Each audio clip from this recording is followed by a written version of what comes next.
So it's been a little while. Hello. We said we would not broadcast us playing Route C until the end because it is identical, with the exception of a few cutscenes about with Devil and Popola and the new ending to the Mermaid quest. But what ended up happening is Alice and I are very bad influences on each other, and we decided to complete all weapon upgrade. As you can see, we have passed 100 hours because it can't hold 100 hours. Actually, I found out the proper way to look that up. Yes, you showed me. I saw. We should show them. Oh, fine. How many hours do we actually have in this game? Oh, dear. So many. So yeah, we have actually finally upgraded all the weapons. And now that we've done that, we can now proceed. Yes. Oh my fucking god. Dude, Automata, I breezed through that game compared to this one. People are like, oh, fishing in Automata sucks. Fishing was fucking easy in Automata compared to this shit. Not on screen. You know what I meant. It was under Grimoire Vice, right? Yep. Under Notes? Yep. Yes, status.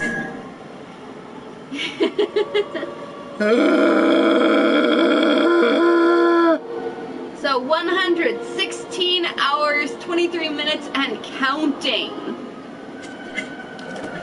Seriously, for anyone who tries, do not try to get the Forlorn Necklaces.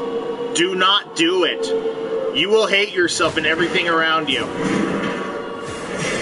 Forlorn Necklace, Pyrite, and Subdued Bracelet.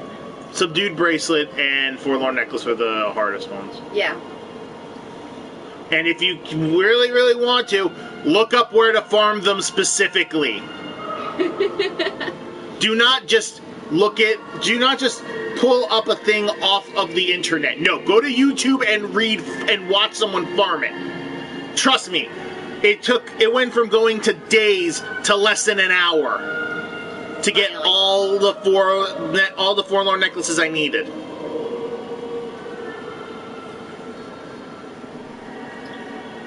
No. That was terrible. And for the record, yeah, we have completed them, all of them level 4, and we still have not really read them. This is true. Should we do that now? We should do that. We're gonna read them all! Woo! Alright, so, have we read this one out? It hurts her so much, help me, I mommy. don't think so. Go back. Really? Could have sworn we did. Nope. Fine. You do level 1 and I do level 2, or vice versa? No, we'll just go by weapon. No, I'm saying, reading the verses. Go by weapon. So we just change who reads what? You read this one, I read next one. So I read level 1, then I read level 2, or would you like to All switch it? That's You read per this weapon, I will read the next weapon. fine. Smash, smash, smash, smash! Sweat rolls down the faces of hard Scrabble men as they chip away at Ironstone. Then cheerful singing echoing through the mine. We are workers in the mine, dirty from tip to toe. Again today we search for iron with all our might. Smash, smash, smash, smash! Boom, boom, boom, boom! The sound of women stomping on bellows in the mill. The sound of iron being gathered from the scorched sands. We are workers in the mill, workers who send wind. Today we stomp the bellows again with all our might. Boom, boom, boom, boom! Clang, clang, clang, clang! The sound of swordsmiths wielding hammers at their forges. The ringing of such transformative blows is stunning indeed. We are swordsmiths who bring blades to life. Lords of steel, clang, clang, clang, clang. Rip, rip, rip, rip.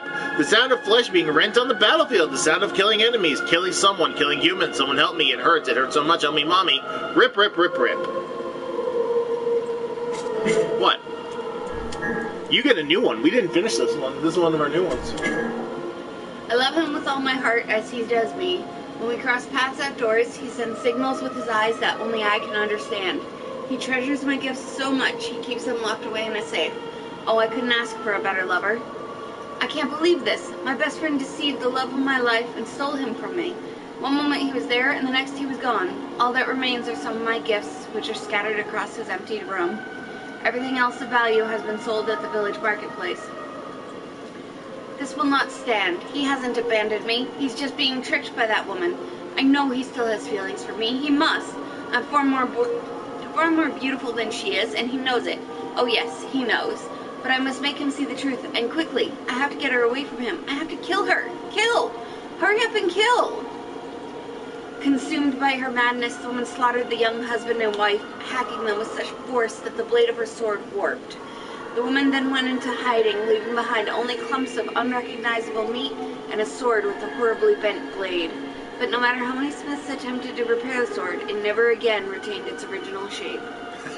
So that's why it's worth. Wow. Nice. Fucking hell. Nirvana dagger.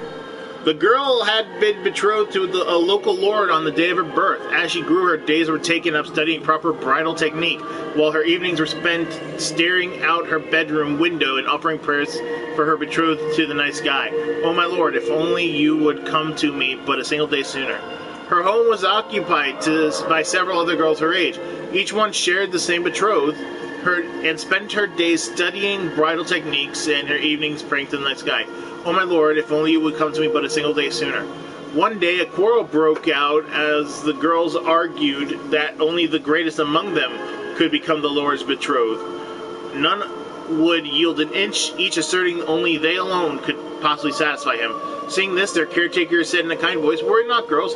Each and every one of you shall surely become bride to our Lord." Hearing this, every face lit up in an expression of pure joy. On the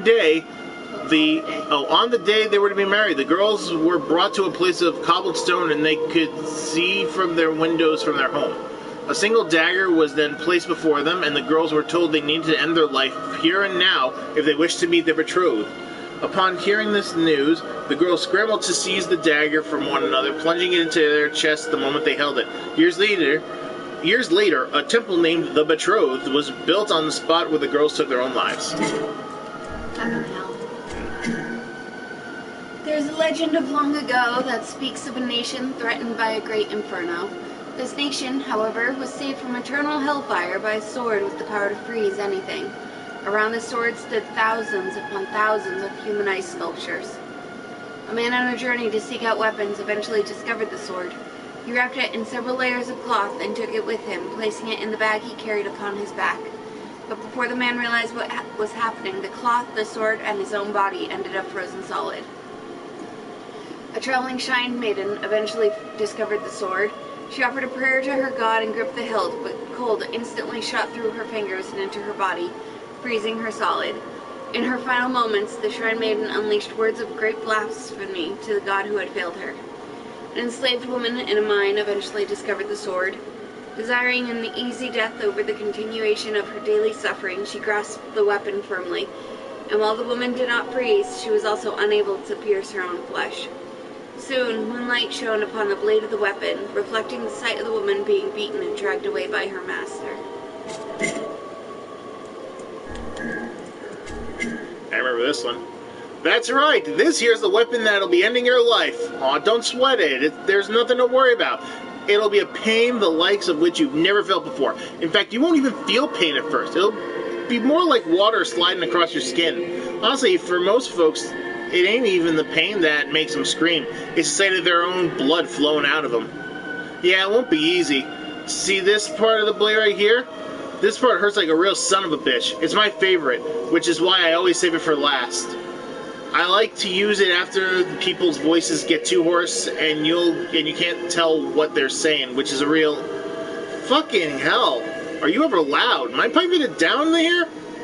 You're gonna make my hand slip. I won't kill you right away, so don't worry about a thing there, champ. I'm gonna take my sweet time before you finally give up the ghost. Honestly, you'd be surprised how much it takes to kill a person. I mean, think about it. People got 2 eyes, most of them anyway, in 2 years. 10 fingers, 10 toes, 20 nails across the lot, and don't even get me started on joints, because folks got hundreds of damn things. Yeah, we got plenty of ways to keep ourselves entertained. Huh? Why am I doing this? Now, ain't that a question? Buddy, I'm just doing what you've been doing for a good long while now. Nabbing innocent citizens on fake charges, torturing them, and putting them in their severed heads on display. Does it ring any bells, buddy? It should, because it was all you. Guess maybe you forgot about all that, huh? Well, that's okay. I'll spend all the time it takes to make sure you remember every last thing you did to my wife and daughter. Okay, creepy. An elderly scholar sits in the dim reference room of a multi-museum. Before him lies a single box which has long been sealed away. It is an article the museum's previous curator made abundantly clear should never be opened. It is said the box contains a fossil that drinks the blood of humans. What foolishness! One would think we as a people would have outgrown such nonsense. Only someone who spends all their life surrounded by books could possibly believe such preposterous superstition. He opens the box, which spits forth a cloud of dust, and beholds a single stone of bizarre shape. Looking at the attached handle, one could easily conclude it was used in some manner of ceremony. However, it could also be viewed as a weapon. What a fascinating shape! Yes, this will require rigorous research indeed. How foolish everyone was to be afraid of something like this. The scholar chuckles softly to himself as he reaches up and gouges out his left eye with the fossil's tip. The sisters were puppets of complex machinery. So fine was their construction that any who laid upon them assumed they were human in every way. They were the embodiment of man's greatest technological achievement. They walked like humans, ate like humans, laughed like humans. The one thing they could not do, however, was shed tears, so they were not designed in that way. Because the sisters were machines, they felt nothing. Oh, they might mourn as humans did, but they experienced no true sadness, for they did not know what true sadness was. Even when their friends perished in tragic accidents and their creator died of disease, they felt nothing. To the sisters, all it meant was that those people no longer existed. It was a warm spring's day when a lone cat wandered into their home. It was a scrawny, filthy thing riddled with disease. What a bother, the sisters thought as they looked down at the wretched creature. But they fed it milk, wiped it clean, kept it warm, and soon the cat was well again. From that day forth, it would linger wherever the sisters were, brushing against their legs when it wanted food. If it caught a mouse, it would bring it back to boast its prowess. If it wanted love, it would cry out to them in a mewling voice. What a bother, the sisters thought, and this is brand new for us. It was a cold winter's day when the cat came into their house, let out a feeble squeak, and died. Time and again did the younger sister shake the cat's body. Time and again did the elder sister call out to it, but the cat neither moved nor responded. In that moment, the sisters felt as though they felt something break deep inside their chests. From that day forth, they truly felt nothing at all.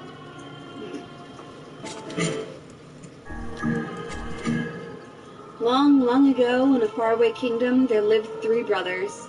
The middle brother was a famous general who commanded a vast army. People everywhere were terrified of his troops, for they were most violent indeed. This general enjoyed nothing more than watching cities burn and corpses pile up, and he fought not to subjugate, but simply to destroy all that he could. His well-trained soldiers laid waste to towns, cities, and even nations for the sake of their general, and as they hewed and hacked and chopped, the general would chuckle to himself in the most vulgar of tones.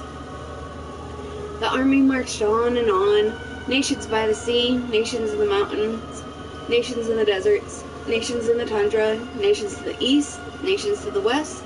The general cared not. He simply wished to watch it all burn.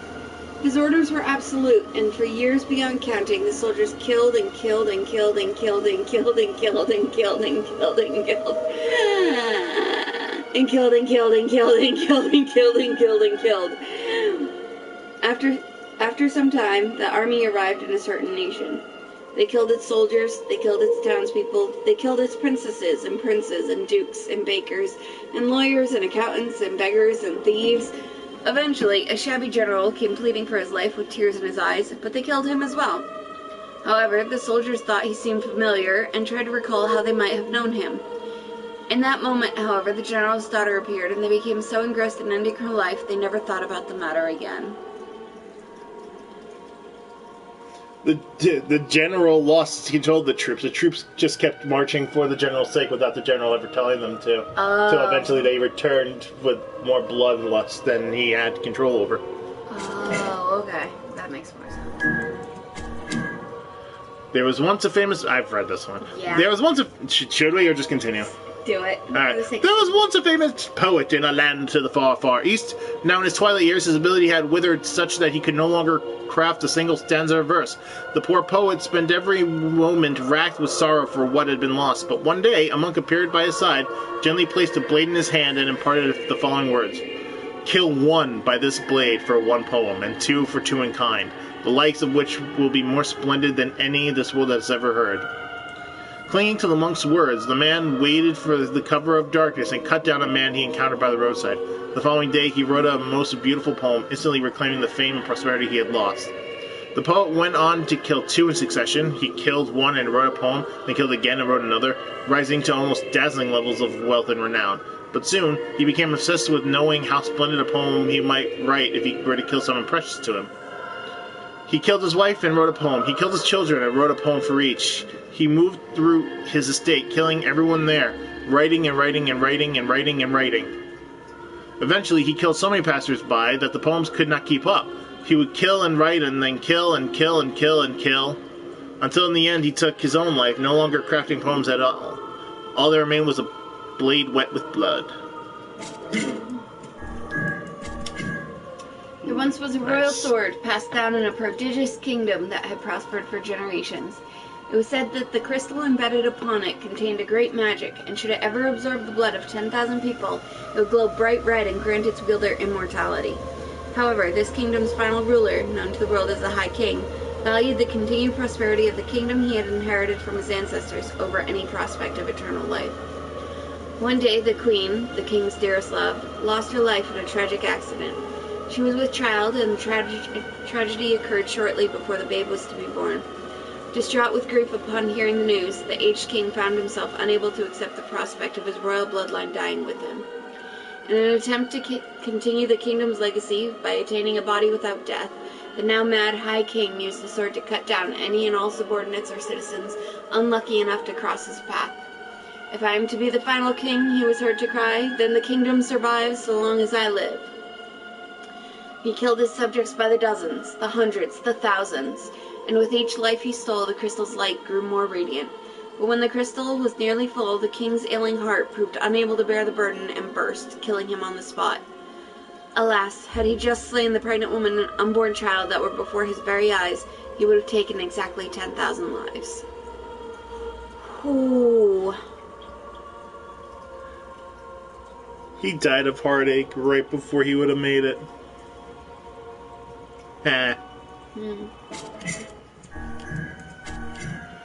There once was a woman. I keep saying that. There once was a woman who promised her hand to the man who was departing for the front. Devout by nature, she spent mornings, afternoons, and evenings in prayer for the safety of her beloved. Perhaps in response to her earnest pleas, one night a bird enveloped in light appeared to her in a dream and began to speak. The man you love will surely return safely, said the bird in a beautiful voice. These words brought great comfort to the woman, and she began weeping tears of joy. However, continued the bird, his heart will surely not. Soon the man returned as the bird had foretold, his body covered in scars beyond counting, but as the bird had also foretold, he returned with an unfamiliar woman of extraordinary beauty at his side. Despite this, the pious woman could not contain her love for the man, and ran out to meet him as he approached. Surprised, the man embraced her, then collapsed to the ground. The pious woman stood over him, a bloody dagger in one hand and the ripe crimson fruit of his heart in the other. His heart will stray no longer, she whispered.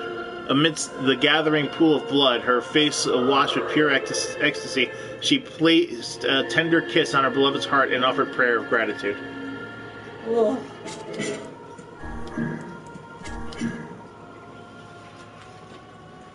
So this girl had a huge... Oh, no. What? Want me to do it? So this girl had a huge set of horns on her. Beautiful horns like a bull, just growing out of her head above her ears. I had myself a gander at where the horns met the head, and let me tell you, they were coming straight out of her skull. She was the only kid like that in the whole village. The others were all normal. The kid with the horns, though, born real small, apparently. The horns were, I mean, not the kid. And hell, they would have needed to be. By chance, the kid's mama would have been able to push out a pair of horns huge as that. You'd think a girl like that would have been bullied, right? Well, you'd be wrong. That kid was the hardest person for miles in any direction. Wasn't a man in the village who tangled with her, and we're talking men what ain't scared of nothing. She was the best at doing work that needed physical strength and all that, and she always led the charge whenever shades attacked. Folks loved her for that, sure, but most of all, they loved her because she was always cheerful and just plain tough. But one day, this huge shade attacked the village that was just too strong. It tore the men apart like old rags, and half the guys in the village died. The girl with the horns fought with all she had, but eventually she couldn't keep up, and the shade lifted her off the ground and ripped the horns right out of her head. The way she screamed was like nothing you've ever heard. Sound shook the earth itself, it did. After that, things got real quiet, so I stepped outside and found both the shade and the girl dead. Each of them had wounds all over, and they were leaking blood out of just about everywhere. And don't judge me for saying this now, but it was almost beautiful. Like looking at dark red flowers in full bloom, you know? Hope that answers your first question about why folks in this village can't hear nothing. But you should know, none of us think badly of the girl for making us this way. Being deaf is a hell of a sight better than being dead. Anyway, we've talked all over that day to death, and we think that final scream was her way of saying goodbye. Everyone in the village is honored that the last thing we heard was her farewell, and that's the God's honest truth. Shit. Kind of funny about the fact they're like, well, I know you had this question, and I heard you say it, so let me tell you about how I'm deaf. I was saved from the despair that shackled me. I was freed from the fate that cursed me. I was pacified from the indignation that plagued me. I was changed by the day I met you. My flames will scorch the earth below. My fangs will know the taste of blood. My claws will rend my enemies asunder. My wings will soar the skies above.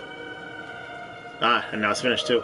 If your eyes are to be robbed of their light, if your skin is to be stained with blood, if your sword is too heavy a burden, if your lips can no longer produce speech, even if this body snuffed out, even if these words are stolen, until our contract is complete, until the moment this warmth is lost.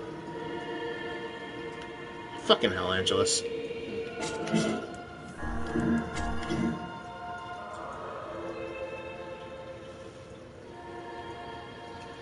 May 21. We finally run out of money. Food just costs a lot more nowadays because of the war. We tried begging at the church, but they have their hands full caring for the wounded and can't spare anything. Yona's really lost a lot of weight. I wish I could get her something to eat. July 15. We met a nice lady who gave us some food. At first, I thought she was homeless like us, but she said she was joining some kind of relief and support thing run by the government, so we decided to go with her. At least Yona seems to be doing okay today. August 1.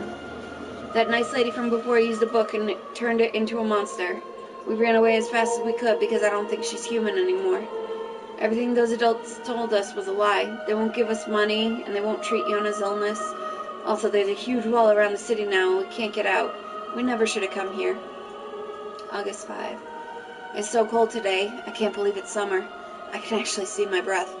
We decided to hide from the monsters in an abandoned supermarket. We found a few old cans of food there, but now those are gone. Also, Yona's cough just won't quit. I've got a really bad feeling about this. Hey, look, it's the opening scene. Mm-hmm. Hey, look, you called her Yuna. No, I called her Yona. You called her Yona all the way to the very last one and said Yuna's cough just won't quit. Did I? Yeah, it's kind of cute.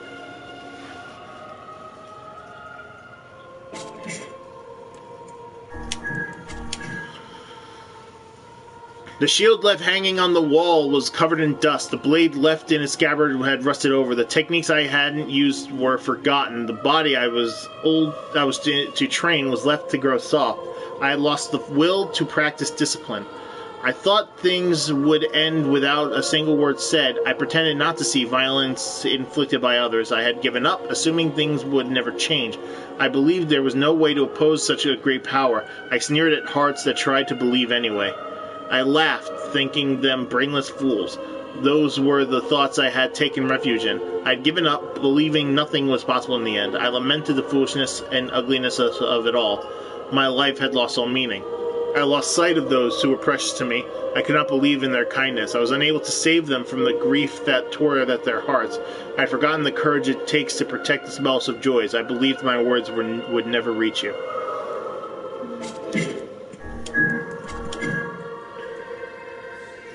There once was a ritual gathering of spirits held on the night of the 10th full moon of the year. During the ceremony, they would gather on the shores of a lake and boast to one another of all the evil deeds they had performed during the year. The first spirit took great joy in telling of the unfathomably cruel ways she had killed some of the finest soldiers in the land.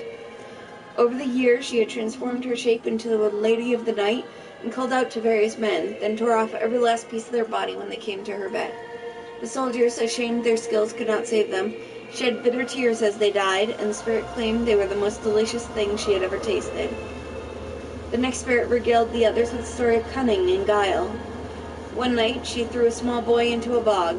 When his older sister came to rescue him, she too sank into the murk. These two were followed by the parents, then other siblings, then extended relatives, until finally every member of the village was sleeping at the bottom of the bog. When the spirit finished her story, she was so beside herself with glee that she did not even notice the saliva that dripped down her chin. Nervously, the smallest spirit in the group stepped forward to address the crowd. "I am the most amazing of us all," cried the oft-ridiculed spirit at the top of her lungs, "for it was I who thrust all living creatures into terror's deepest depths." The other spirits, unable to contain their mirth, collapsed to the ground and rolled about, and their laughter did not cease until the horrifying monster the small spirit had summoned from the demon world devoured each and every one of them. Ooh.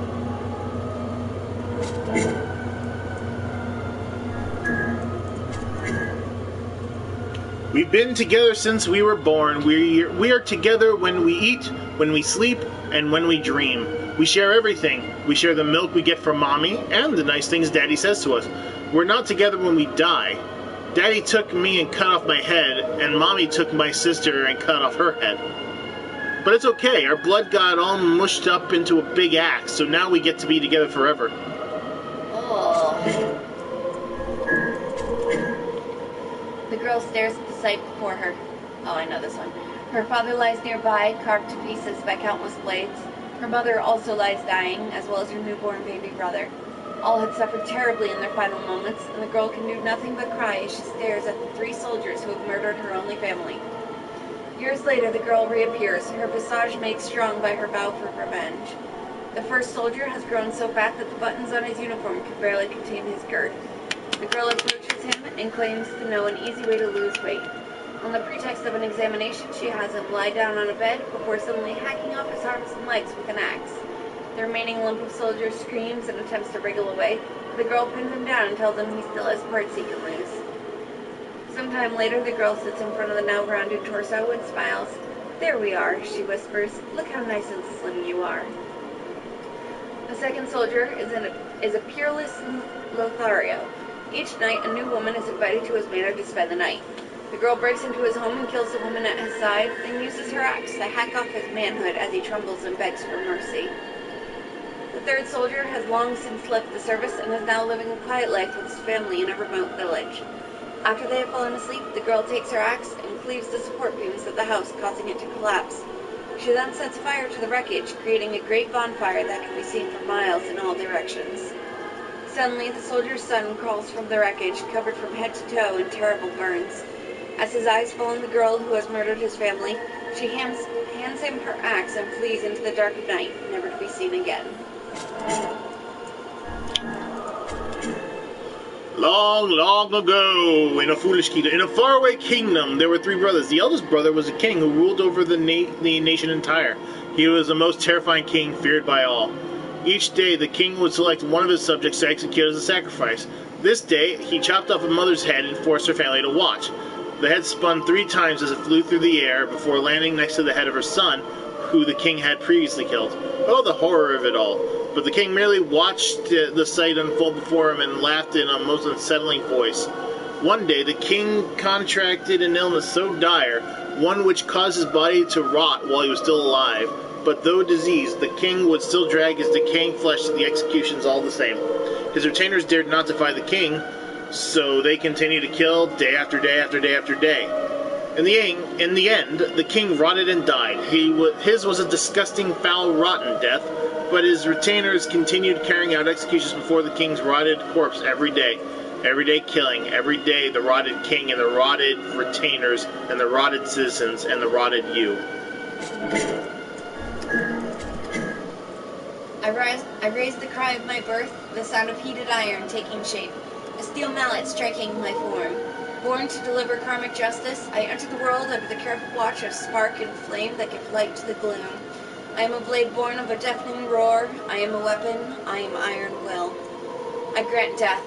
I transform the dread and screams of my foes to elation. I festoon my iron skin with their viscera.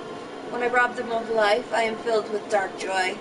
When I crush them beneath me, I find meaning in my birth, and I continue to kill that I might share this delight with all. I kill and kill and kill and kill. I am a weapon. I am iron will. I am shattered. At battle and blood's end, my body is torn asunder by malice and hate. Today, I again engage the red dragon in battle, and magical forces meet, leaping iron fangs to create a bloodstorm.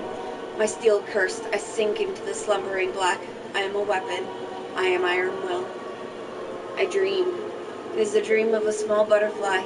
In it, the butterfly is caught in a light rain, struggling against it with all its might.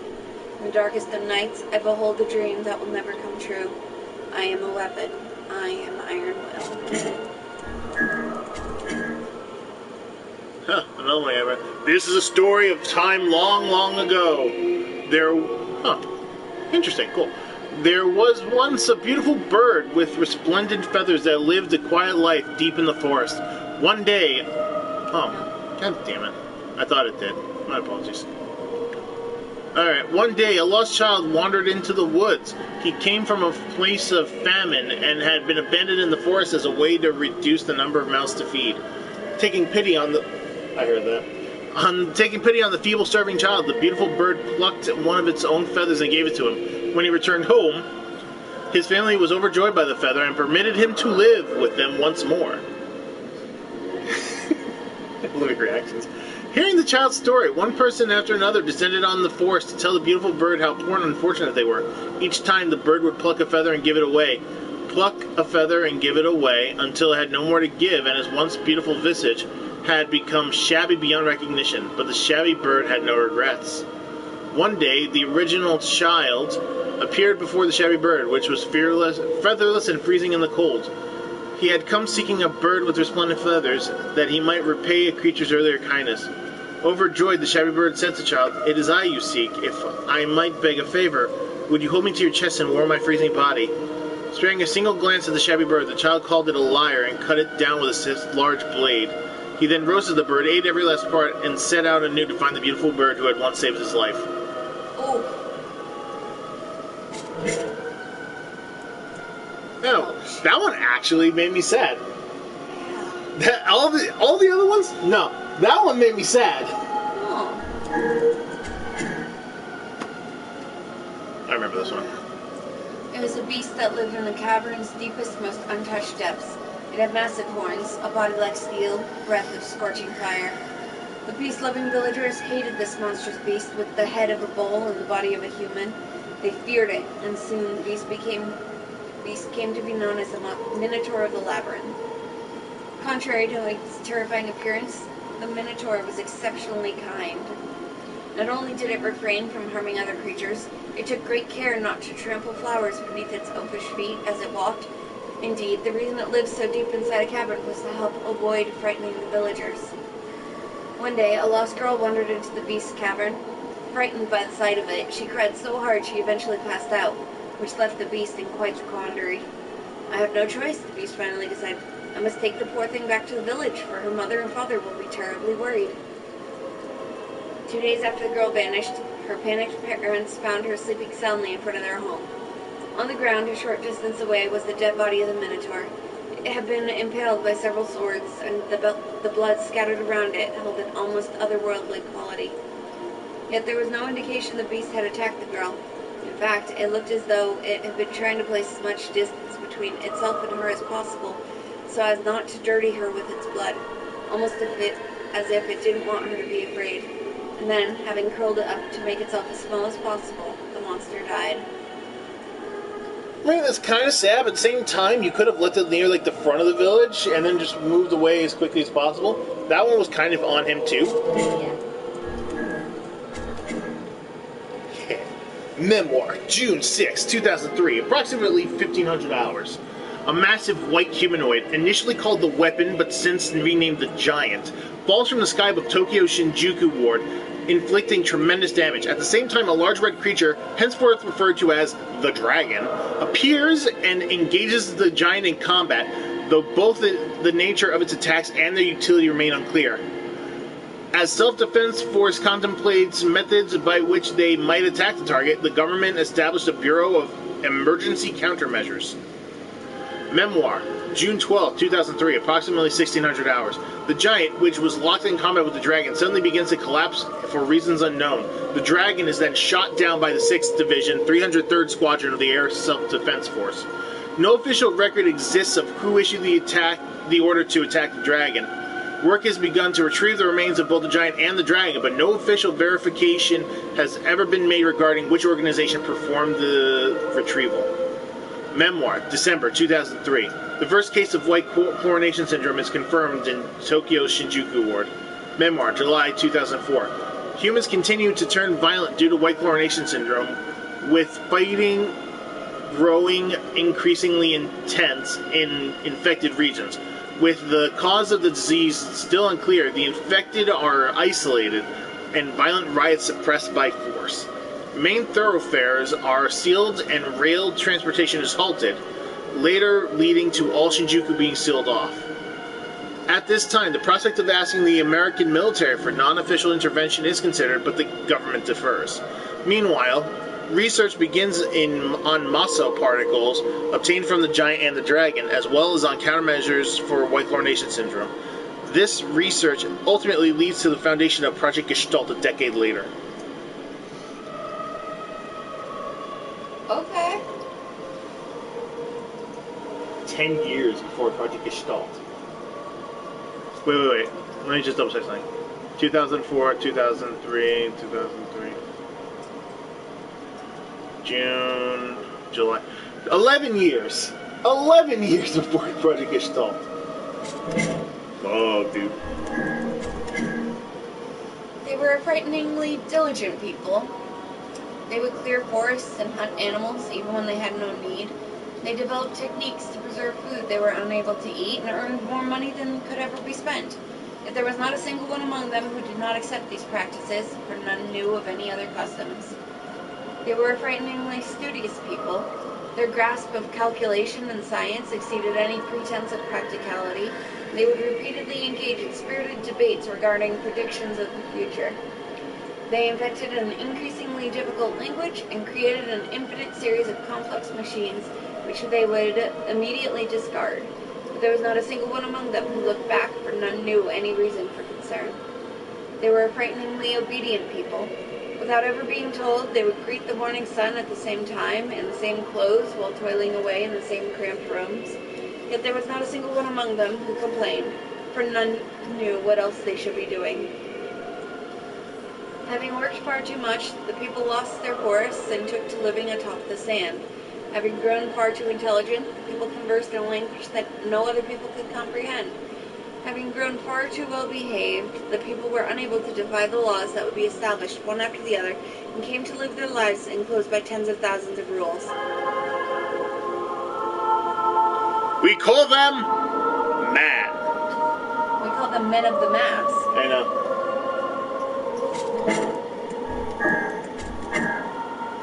In a far-off land, there was a man who acted as a double for the nation's prince, performing duties in his stead as it was required.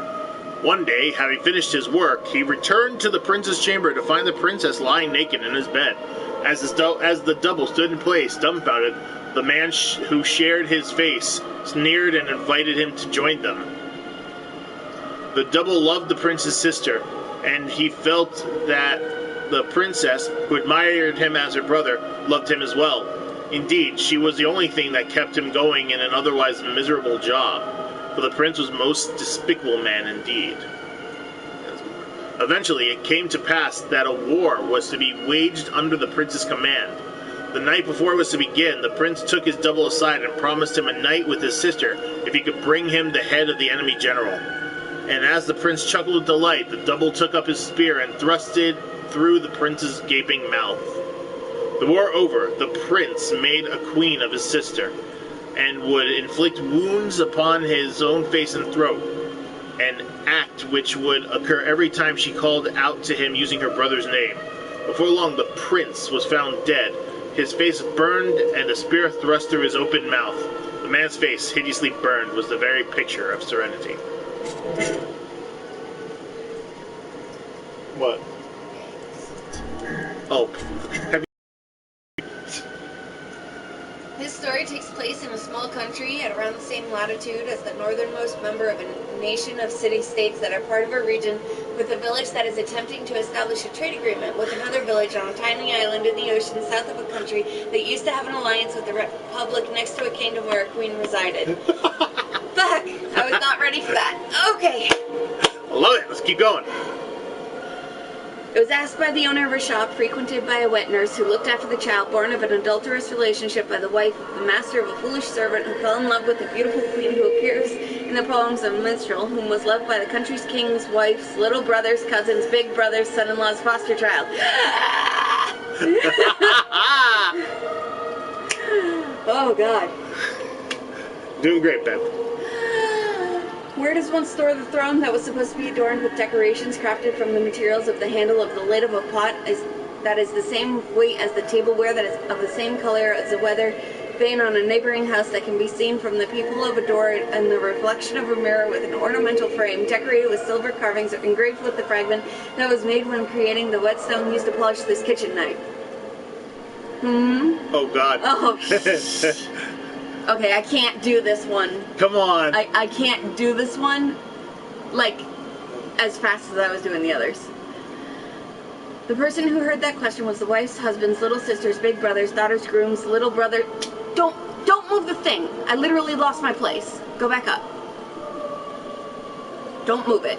But there's only one thing left. I don't care. Don't move it.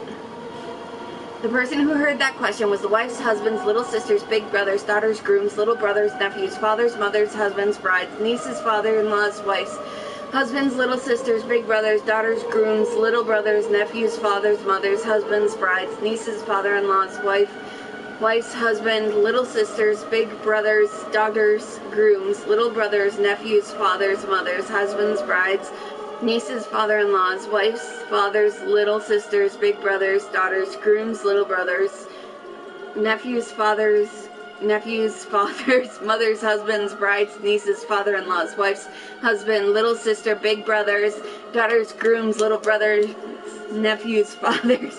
Holy shit! That's it. There's nothing else. Now, to actually find out what they were actually saying, Seriously. the story takes place in this area where Queen resided. It was asked by the owner of a shop. It was asked by the owner of a shop. Where does one store the throne?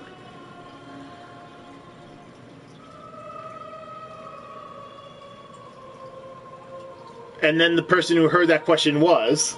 Yeah, no. That's it. That's all it is. Hi. That's what we call the devil tongue. Yeah. Good job. Thank you. Oh, God. All new. Ooh. The distant past of a land. For the record, this is the last one we completed. In a distant past of a land known as the Golden Isle, there existed a sword crafted from every kind of metal and precious gem in the land. So sharp was its edge that even the slightest cut would leave an unsealable wound that eventually drained the victim of both their blood and life. In a strange turn of fate, the sword eventually ended up in the hands of the destitute woman who sold her body to get by. The sword was as long as she was tall, and she could not wield it effectively, so she instead slid it between her sheets as a surprise for the men who used her. The sword was so sharp they felt no pain when cut, and soon died without even knowing it as it was happening. The woman would then help herself to their coin, causing her own purse to swell. Making use of her gains, the woman dressed most beautifully and soon had acquired every kind of metal and precious gem in the land. But it was not enough for her, so she decided to melt down the sword and obtain the gems contained within, a desire made manifest by the sword's beauty. Thus decided, the woman heaved the sword to her shoulders and made for the blacksmith. Oh no. Oh, bad choice. Yeah. But on the way to the smith, the sheer weight of the sword caused the woman to lose her balance, and she fell from a bridge into the river below.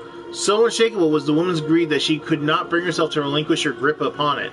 The woman's pale and bloodless corpse was found washed up on the riverside the following day. Yeah.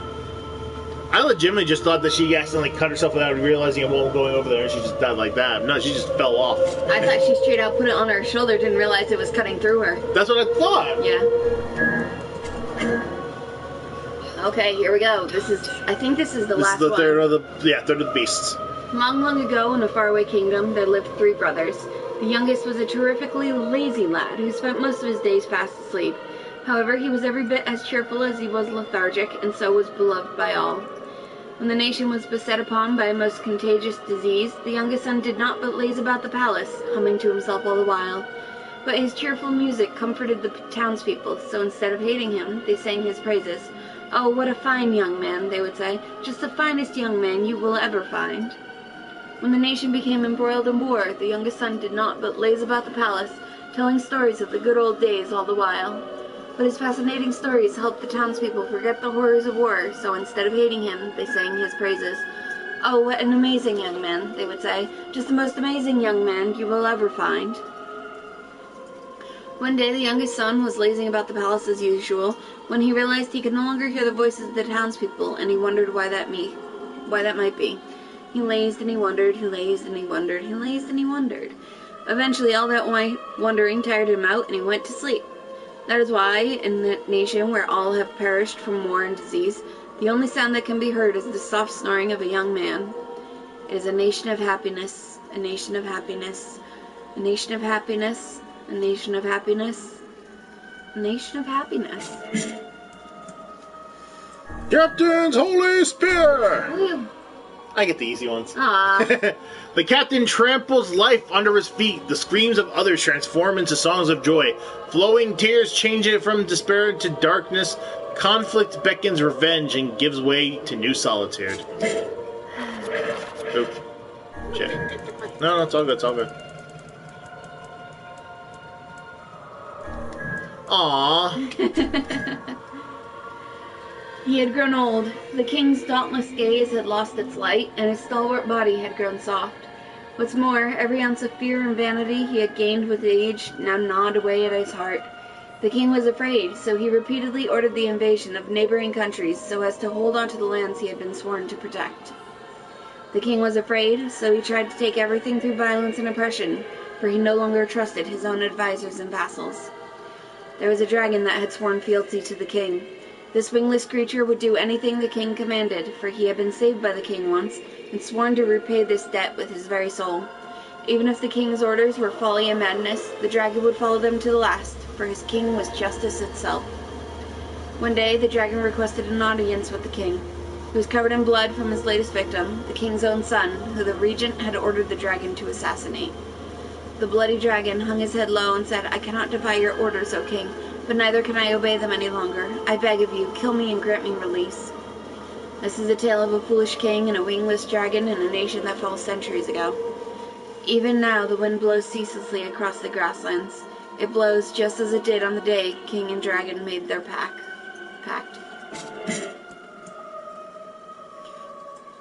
In case you didn't know, I don't know if you actually knew this or not, No. but pact in Drakengard, and thus further with Nier, it's far more powerful than just, an agreement. You literally take your souls and merge them together. Ah. And the lesser of the creatures, normally the human, has to give up something in order to gain the power of their pact beast. For Kain, it was his ability to speak, hence why the seal's on his tongue.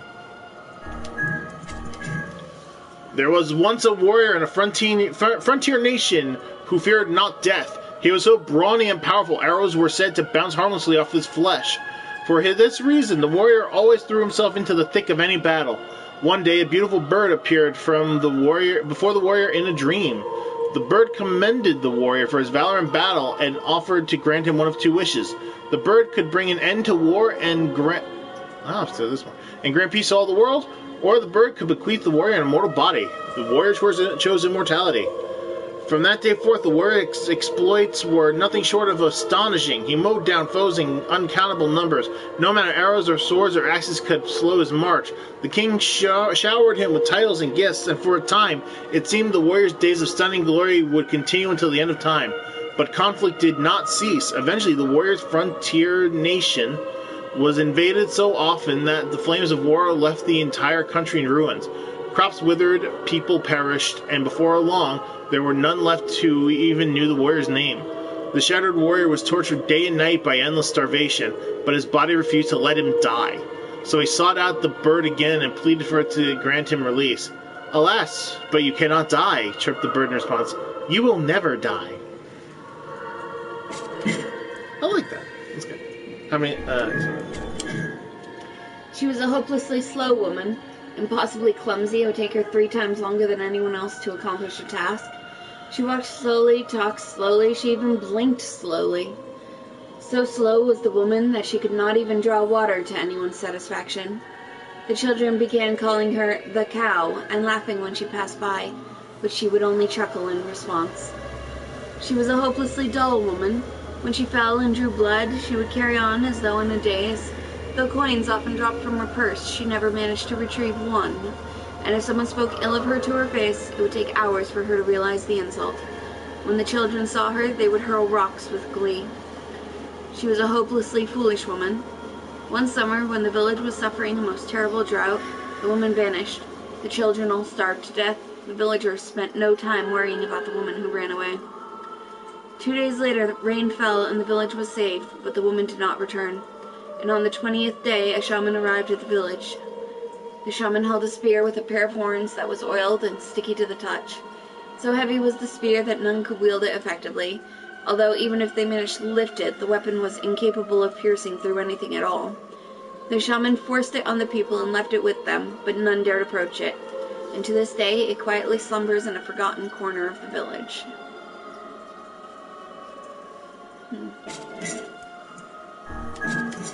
Yeah, this is the last one. This is a story of a sorrowful prince, a tale of a kingdom in a time long past. Attacked by the forces of darkness, the nation was annihilated in a single night by inhuman soldiers with red eyes and a group of black dragons, so numerous they blot out the sky. Having infiltrated the king's castle, the black dragons visited upon the king and queen a most horrible fate.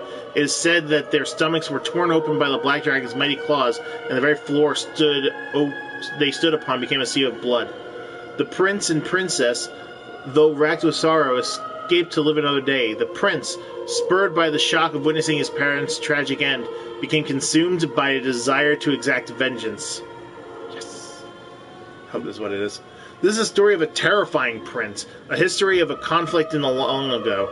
Obsessed with laying low his hated enemies, the prince indulges in his vengeance day after day after day. Even when faced with foes who take heel, he chases them down and tears them apart from groin to gullet. The carnage is so horrific, his fellow soldiers whisper tales of how they saw him mutilating bodies that are already long dead. Perhaps because no commander can control him, the prince is sent to an even harsher battle.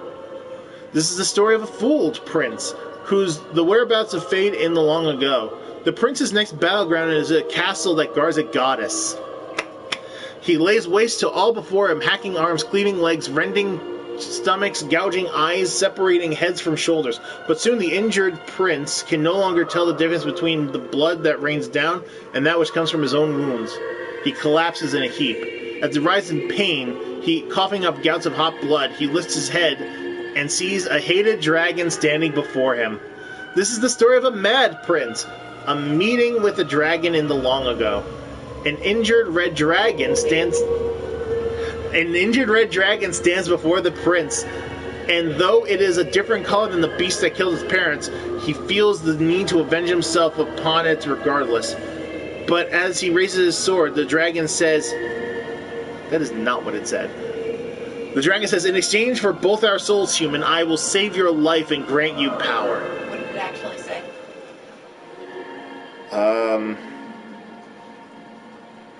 It's not that. It wasn't even the dragon's idea for the pact. It was not. After some thought, the prince makes the pact, It matters not to him what he might lose in the deal or that involves the dragon. All he cares about is that he can continue swinging his blade. So he swings and swings and swings, and with each blow his heart fills with a desire as black meets the deepest night. I believe, if I remember,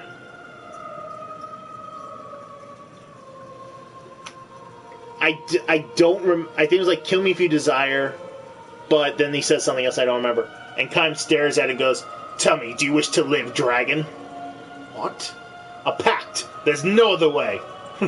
What makes you think you are worthy of a pact with me? It's like something about, despite my wounds, I refuse to die. And then he yells, answer me, a pact or death? And then more inhuman soldiers come in. He killed more of them in front of the dragon. And it's like astonished by how much power he still has left, even though he's dying. It's like a pact with you. But he's like, now, your answer. Yes, a pact. And literally, Kaim takes his hand, plunges his hand into his chest, pulls out an orb, and the dragon somehow, from its throat, unleashes the orb as well, and they place it together, and that's when the pact is formed. Huh. It's been a long fucking time since I played that game, and I remembered a fair bit of it, I'd imagine. And the dragon's name was Angelus. And you only find that out when it gives up its own body to become the new goddess of the world. When the former goddess, Kaim's sister, kills herself when Kaim learns that she actually has incestuous feelings for him.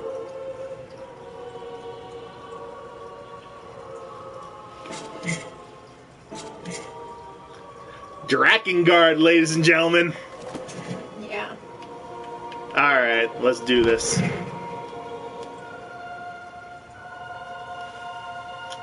Of course, this does not follow that timeline. This follows the timeline where his sister and his best friend turned rival and enemy die in an explosion, and then the grotesqueries, the giant mutant flying angel babies, come down, and then the giant, the leader of them, lands, and then the two of them get flung into a portal and launched into Tokyo, where they have their final battle, where the giant falls, and then the dragons blasted out of the sky, thus beginning Nier. Oh. Which you can only do if you have collected and upgraded all weapons from that game as well. The gathering all weapons is a thing from Drakengard, from the very first game. I feel good reminiscing. And this also has the pedophile Leonard, and the child-eating Ariosh, and the forever child Sere that travels with them both. And his twin sister Mana. Alright, let's go.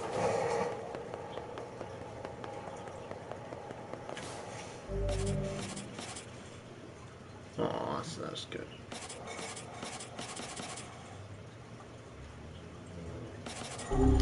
Oh well.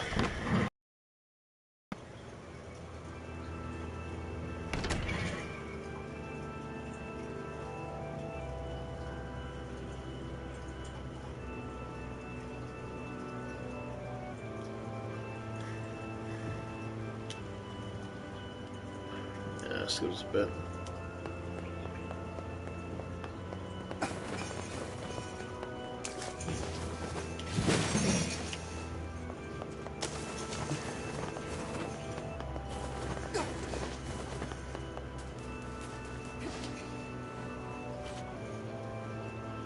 To whom does the true to whom you must answer?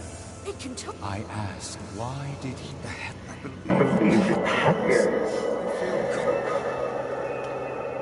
to whom I ask, why did he Black disease. I answer, how can you Separating body and soul. I answer, I ask. placing corresponding shells. I answer. Very well. You are you may.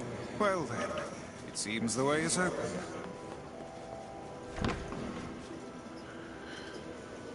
Shall I try to end them quickly? We'll see what happens.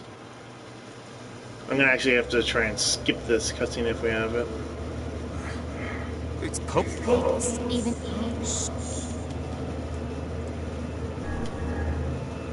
What are you? I'm not going to answer that. You're right. Do you truly? No. We're here to. No dice, huh? No.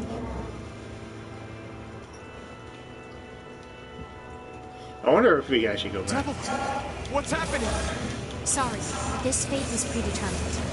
Still, you spoke to truth. We really wanted to avoid this if possible. We were hoping to put it off for 100 years or so. Until the next generation came along. What are you talking about? Are they shades? I don't think so. It's a lie. I don't believe it. We never thought we'd grow to be this powerful. This is madness. Why do you block our path? You have no cause to speak so with us, Grimoire Vice. You are a traitor.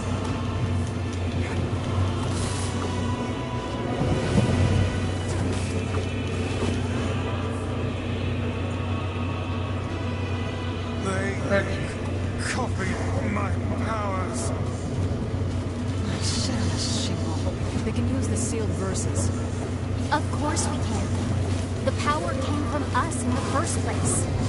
You were simply loaned a small portion of it. Vice, are you all right? Why are you guys doing this?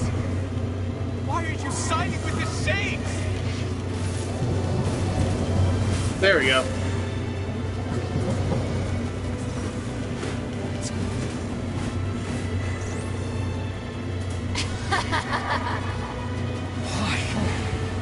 The answer to every riddle lies within the heart of the Shadow Lord. You know, you. Yeah. Like, I hate skipping over this, but we know what this is, so. Yes, they do seem to be putting us through a great deal of...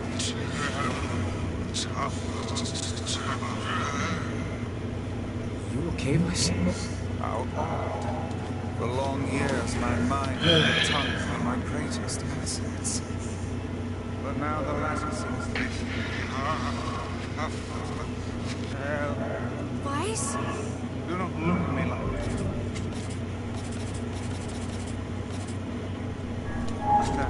I am Grimoire Vice. I am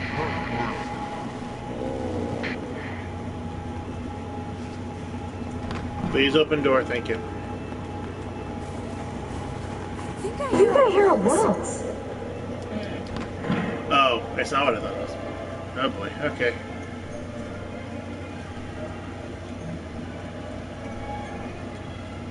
I believe I already did the war trophy, right?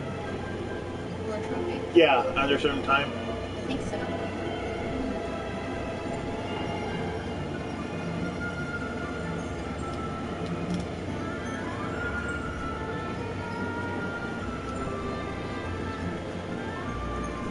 It certainly is a grand affair.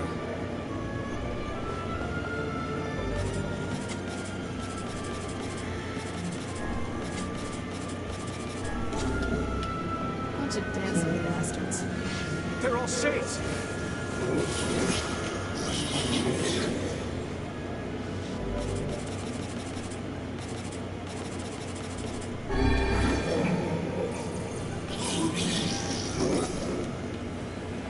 I think we're locked in. It's not like I was planning to leave. Yeah, it's a bit late for that.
I got a metal piercing.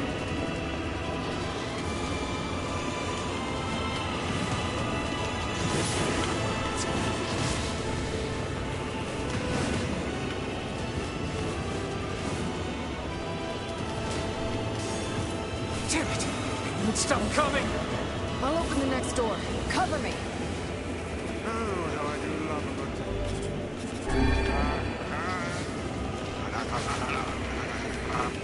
Twice!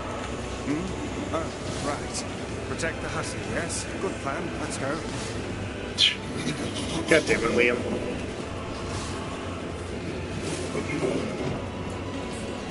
Protect Pyke for us. Kyne! Hurry! It's not open yet? Do I look like a goddamn locksmith to you?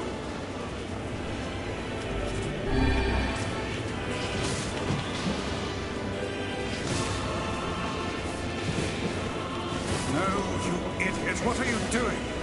Lock doesn't want to open? Fine. I'll just break it down. Stop, you impatient fool.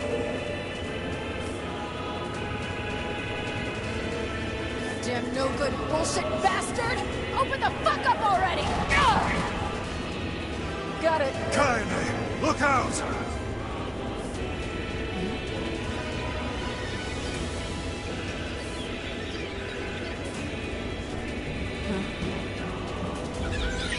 Babies! Baby, baby, baby, baby, baby, baby, baby, baby, baby. Sure.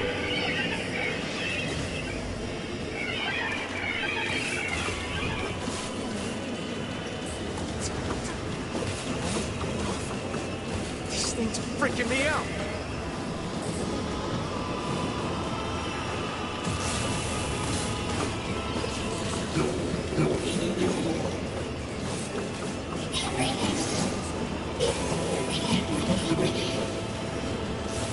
Kyne!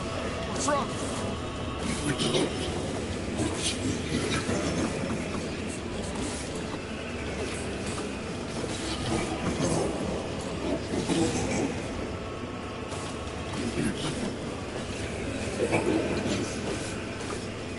We need to help Pyke.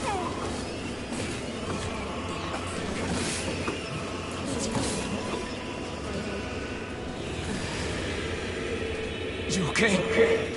Yeah. Well, we got problems. To me, my children, together we create Borba Tusk.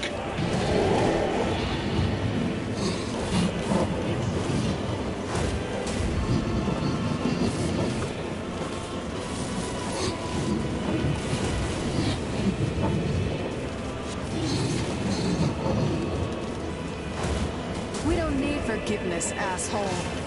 Kyne?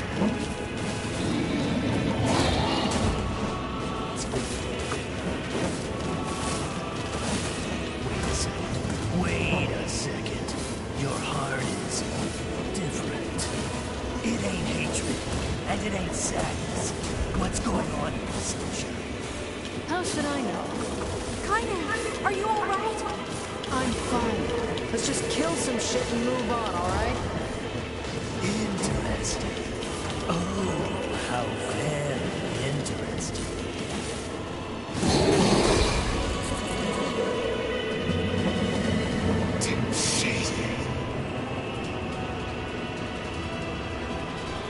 Oh dear. And there's the real one.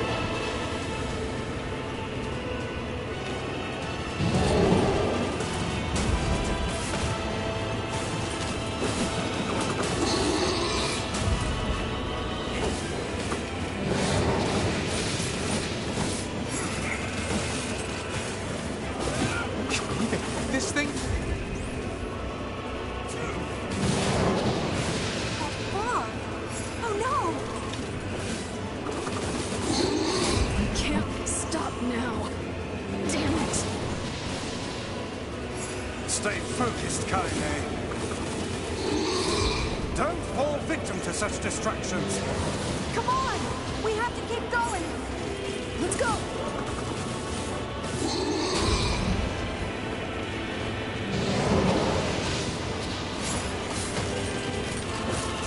way! Move!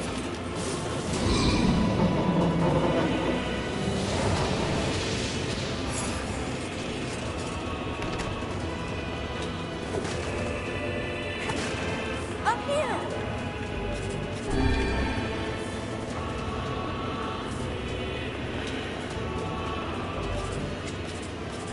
I remember what's coming up. Can we deal with this thing?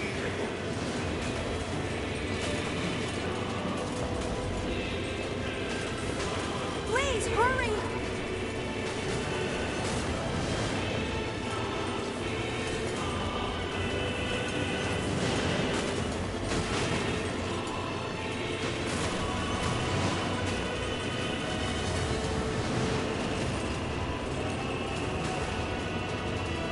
Oh!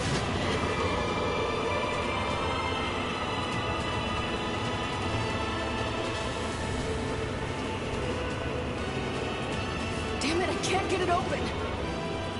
Oh, here we go. Attack incoming! The entrance is locked too! It seems we are in a bit of a predicament.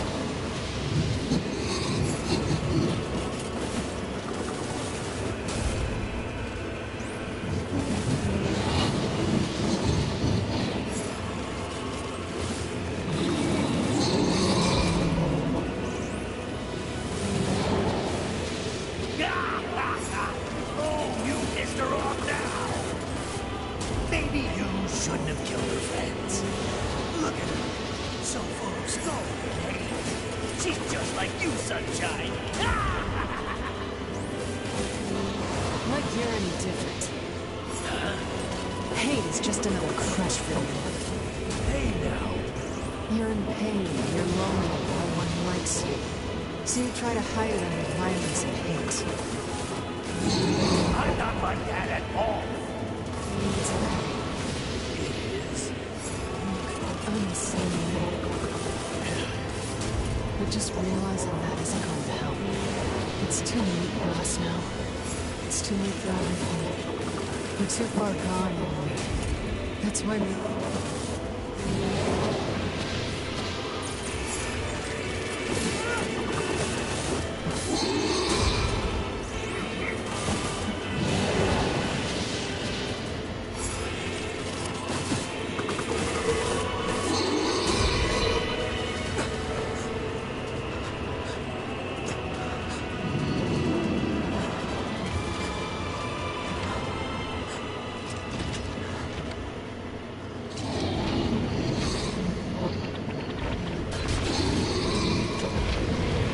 It's the shittiest fear we have.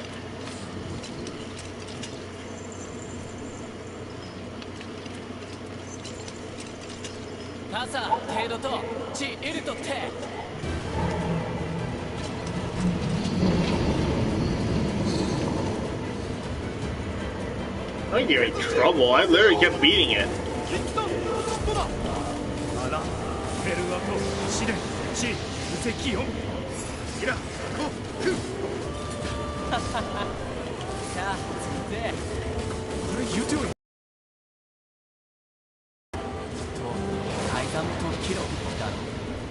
You are correct.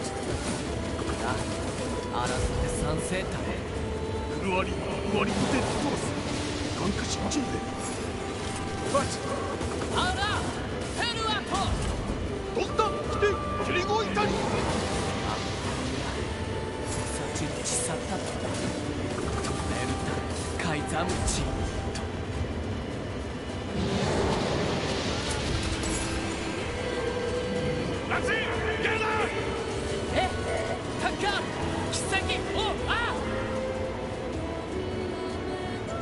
Hey, stop! Let me go! Stop it! Damn it! King, no!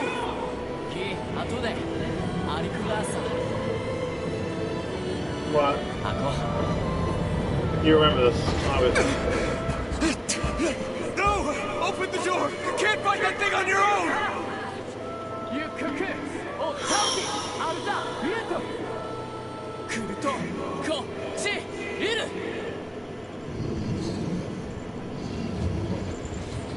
さてケタルイトエチケロアルテリアだっせリュウジ各石技師新中カレルタのカイザーテラスなんだあらたて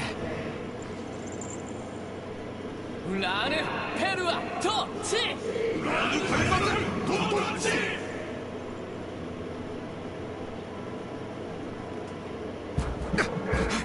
Open the damn door!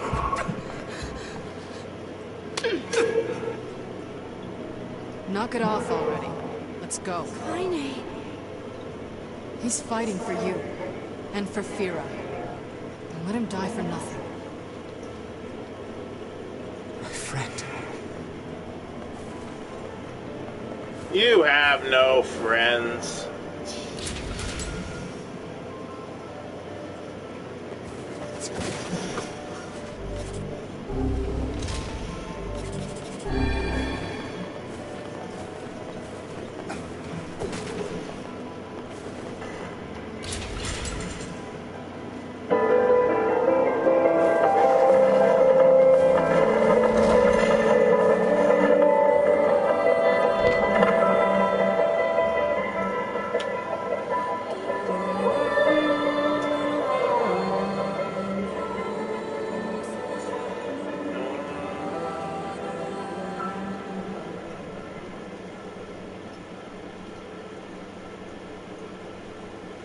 Alright, let's try and get this over with. Devil. Oh, I've been waiting. Fire. It began human. Do you still then?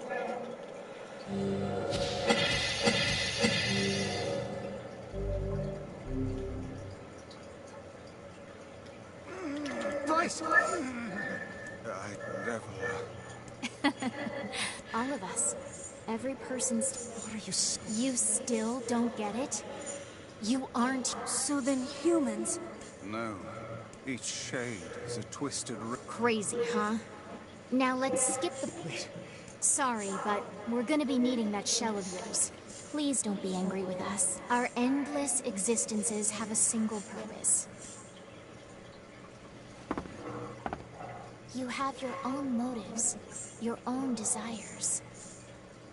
And we have ours. I fear it really is just that simple.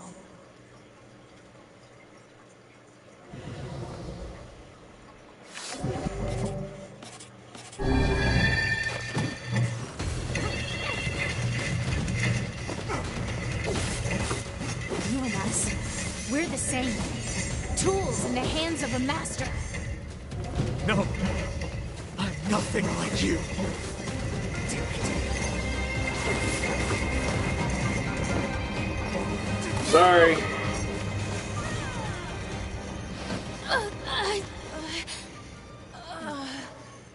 Devila? Devila?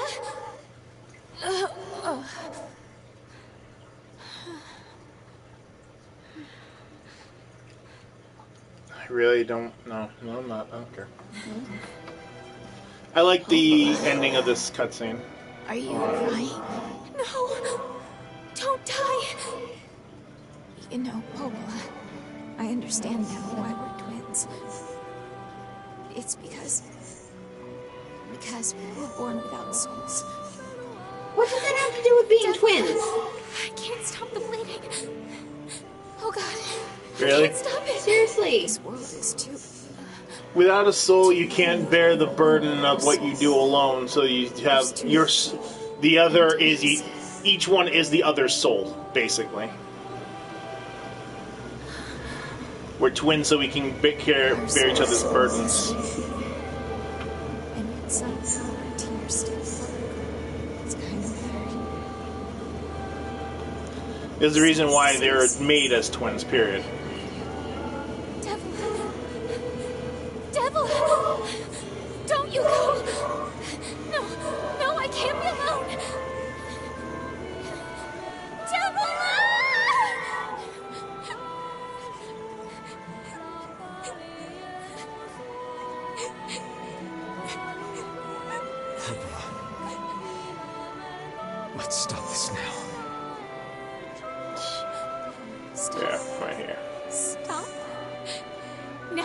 stop?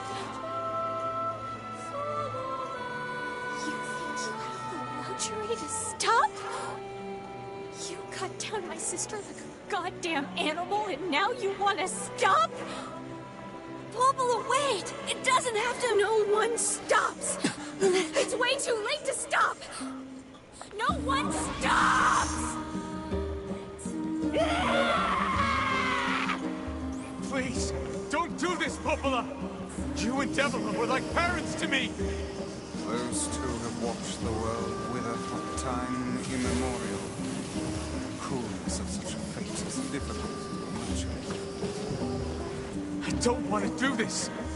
I don't want to fight her! Stop bitching and start fighting! It's the only way!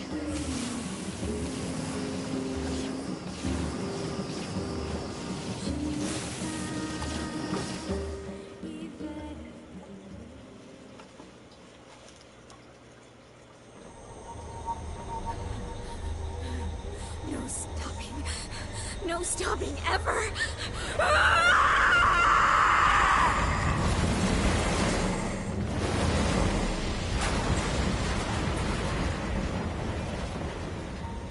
The bridge! Blast! We're trapped! I've got an idea!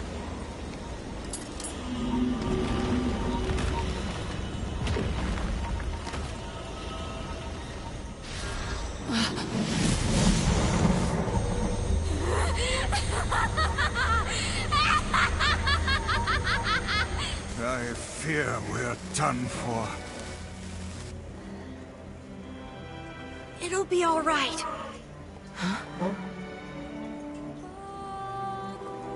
You know, when I was young, I hated my eyes. And now that I'm older, I hate what my body has become. But there's something else there now. Something like pride, you know? I mean, without all this, I couldn't have become your friend. Goodbye, my friends. Thank you for everything. Emil! For so long, all I could do was destroy. But now, I have a chance to save something. No! Now get going, okay? Emil! Don't worry about me. I'm gonna be fine.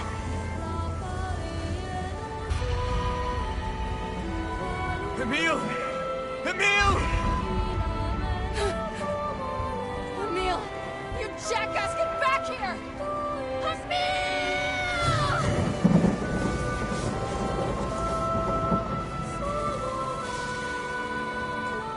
Oh dear. Kaine's so unstable, and Vice can't stop arguing with people. I hope they can hold it together once I'm gone. Well, I guess they'll just have to learn.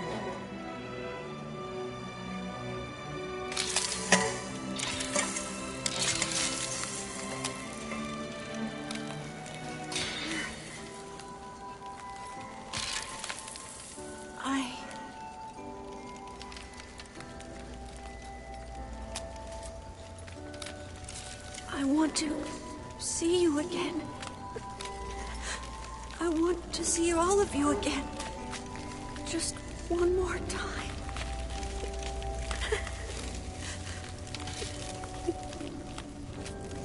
I'm scared.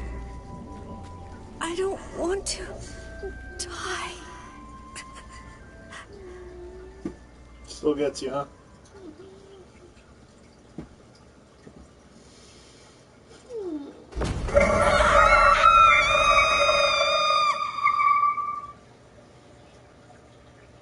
I mean, he lives for thousands more years.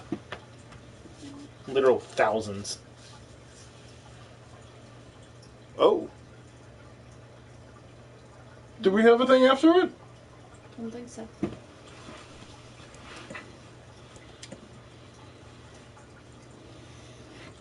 Darkness, black without end.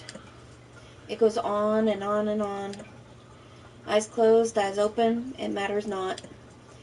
The dark is joined by a mysterious sensation, one created by the mingling of blissful sleep with the unease of a terrible, never-ending cold. Is this a dream? Thinking to pinch his cheek, he reaches for his face. But his hand does not move. In fact, his hand has disappeared altogether. He looks at his arms and sees only bone. He looks at his feet and sees they have disappeared along with the rest of his legs up to the thigh. What body remains begins to leave him then, crumbling into fragments smaller than dust. His body is going. Soon it will be no more. Is this death? Suddenly he recalls his past. He remembers the time he lived with his sister, and the very act of recollection is like a shooting star. Despite lasting only a moment, it brings color to the darkness. Soon more memories come, gathering atop each other, one after the next, until they meld into a warm and glorious light. Oh, Emil.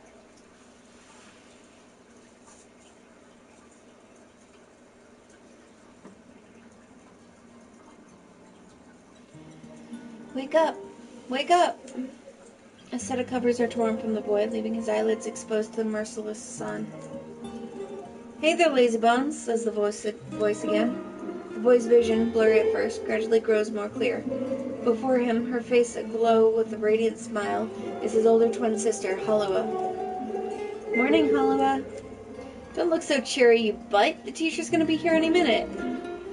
Halua grabs her brother and pulls him beneath the bed with her, where they wait with a host of dust bunnies for their instructor's arrival. The moment Emil starts to ask a question, Halua shushes him by placing a finger over his mouth. Don't start. We agreed to this yesterday, remember? We're going to jump out and give teacher the scare of her life. After a few ticks of the clock, the door opens and a slight woman enters the room. Good morning, Halua. Good morning, Emil. Are you ready for... Emil glances at his sister and sees her trying to stifle a laugh, which has the unfortunate effect of making a laugh rise in him. Then the dust bunnies decide to get in on the act, swirling up into their noses, causing the tricksters to sneeze in unison. Suddenly, the face of their teacher appears in the space between the bed and the floor. There you are, you scamps! This is your fault, says Halua. You ruined it by sneezing. Me, cries a clearly wounded Emil. You sneeze just as loud! That's enough, both of you, says the teacher as she attempts to hide her amusement. Crawl out from under there and let me take your temperatures already. The pair happily shimmies out from their hiding place and stands before their teacher.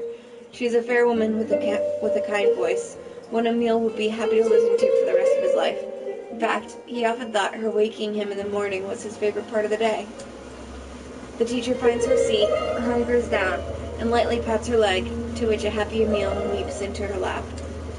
She then slides a chilly thermometer under his armpit, causing a shudder to race through his body. I'm sorry, just be a brave boy for a little longer, alright? Emil used to hate having his temperature taken daily. The thermometer was just so darn cold. But he's become used to it after being at the facility for the past 2 years. His mother and father had perished in an accident many years before.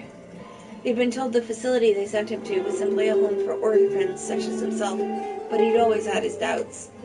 After all, most orphanages weren't staffed by doctors in white coats who held lessons involving the repeated asking of strange questions, nor did they attach wires to the bodies of their charges and force them to enter enormous boxes. The process is endless, the tests unceasing, and yet Emil feels his teacher somehow floats above it all. She would talk to him about everyday problems, read him books, and even share a meal when time permitted. She's the closest thing he has to a mother. With both their temperatures taken, Emil and Halua wait for breakfast. But something is different this day. Their teacher is strange, somehow, off. Emil, she says quietly, do you remember what day this is? Emil looks over to his sister and sees her staring at him with an enormous grin. Nuh-uh, she says, you gotta figure it out yourself.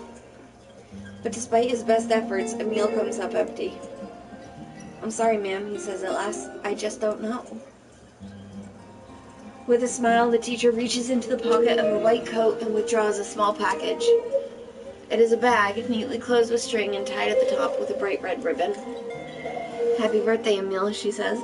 In fact, happy birthday to the both of you. Oh, thank you, cries Emil. Can I open it? Of course, replies his teacher. I'm afraid it's nothing so special, but I do hope you enjoy it regardless. Emil carefully unties the ribbon and opens the bag to reveal a small pile of cookies. They have the same snacks they always received at the facility, but the fact they come from his teacher makes them somehow special. As a gasp escapes his mouth, his sister can't help giggling beside him, her eyes fixated on the bright red ribbon all the while. Happy birthday, Halua, says Emil as he reaches into the bag, withdraws a cookie, and offers it to his sister. Needing no further encouragement, the girl crumbs a cookie into her mouth and swallows it in 2 bites. Happy birthday to you too, Emil. Then, as though remembering something, she leaps up and runs to the small chest of drawers the two of them share. After forcing open a stubborn drawer, she pulls out a single sheet of paper hidden under a white coat and runs it back to her brother. Here's your present, she says, thrusting the paper at him with slightly embarrassed look. When he glances down, he sees the words, Happy birthday, Emil, scrawled in the shaky child's hand, along with a picture of a generously colored person who had clearly been created from every crayon in the box. That was me. Unable to stop himself, Emil wraps his sister in a massive hug. Thank you, he whispers as she returns the embrace just as tightly. I'll make sure to draw you on our next birthday, okay? My sister was there. My teacher was there. It was my birthday. I thought I could never be happier. I'm glad Halua's drawing is the last thing I'll remember. I sense a deep and perfect darkness descending over my eyes and realize my time has come. I'm so terribly cold. As I try desperately to remember what it felt like to be embraced, I wonder if this horrible face is all that's left of me. Halua, I'm sorry. I couldn't keep my promise. I'm sorry. I'm so sorry. But I'm coming to join you now. Just hold on.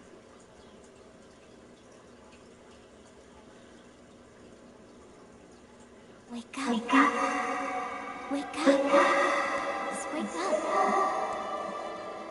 Come on, Emil. Wake up already. Halua, is that you? You haven't changed a bit, have you, lazy bones? Halua, have you come for me? Am I dead? No, Emil. You're not dead. I'm just here to keep my promise. In that moment, the world of blackness surrounding me explodes with color. Red, yellow, blue, and so many others. Colors I have no names for. Colors I've never even seen. It's like someone is using every crayon in the box. I told you I'd always be watching over you, didn't I? Halua, I don't... Don't worry about it, big butt. Looking after little brothers is just what big sisters do. Her voice, it's fading. Sorry, Emil. Looks like I'm out of magic. Halua, wait. Let me come with you. You are with me. I'll always watch over you. So we'll always be together. Halua, no. Don't go. Don't cry, Emil. I want you to be happy. Halua. Promise me that you'll live for both of us.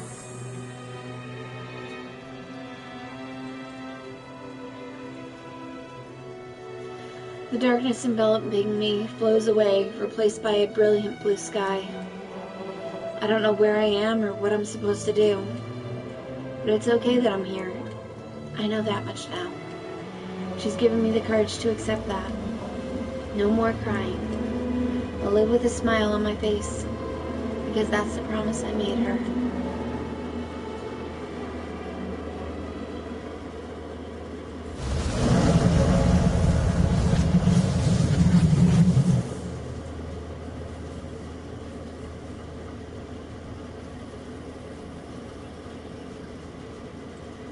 And that's his staff. No. Wait. That's his staff. Oh, there's his staff. Yeah. Okay. I'm like, wait a minute. I just remember it falls out of the sky. So, where did he go? His head got launched, if you remember. He goes flying until it hits the ground and starts rolling. Educated warrior. What is that for? I believe it's to get everyone's dreams and flashbacks.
King was good friend. A bit overzealous. Bud was good friend.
If something changes, let me know. I gotta get the dishwasher.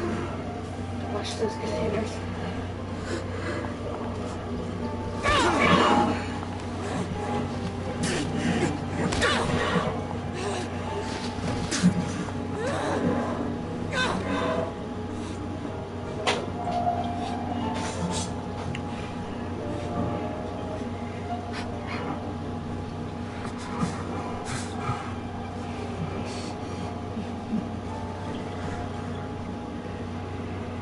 Let's go.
Yeah. No, I found that on the floor. Like I said, I cleaned up some stuff off the floor, so.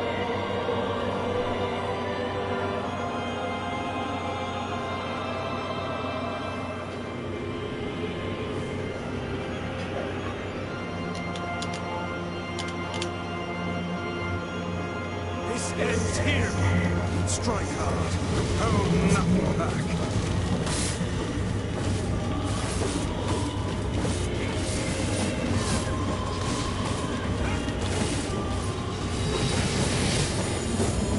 How can a mere tool hope to stand against the Shadow Lord? Don't speak in such a manner, fool. I am nothing like you.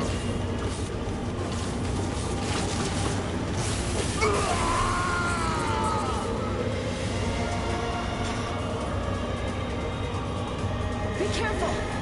I know. Hey, sunshine. I ain't certain, but I think your heart is. The hate is gone. The sadness is gone. It's just a bunch of white light. What the hell's going on here?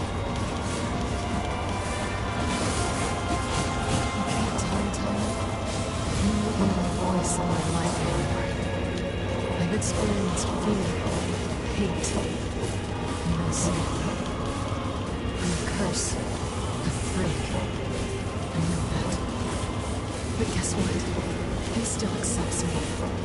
He still forgives me. Oh, come on.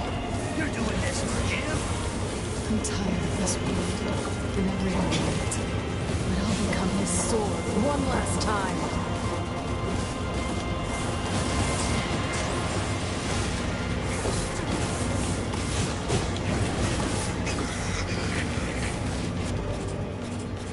Vice, you alright? Naturally, I am as fit as a fit.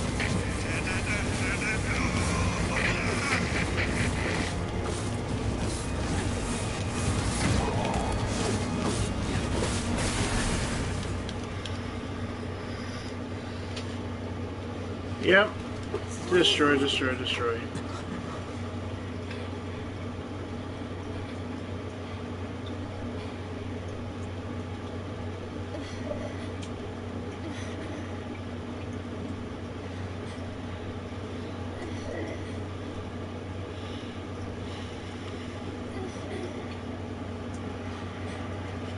Ready to get through path C? Well,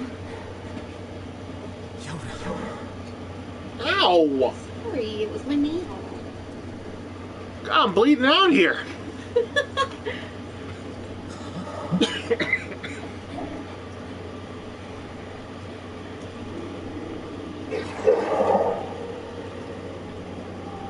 Please, just stop. I don't want to do this anymore. I don't need someone else's body. I don't want it to.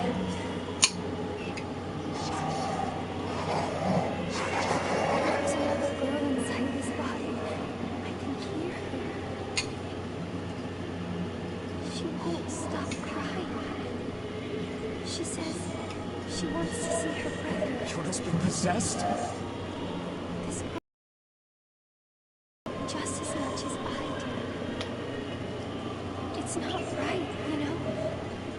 It's not right that she can't see him.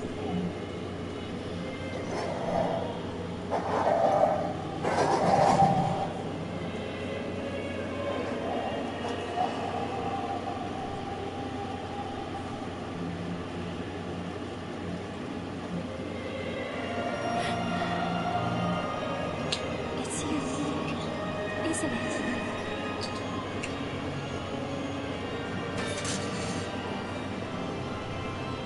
Yes, it's me. Let's go home.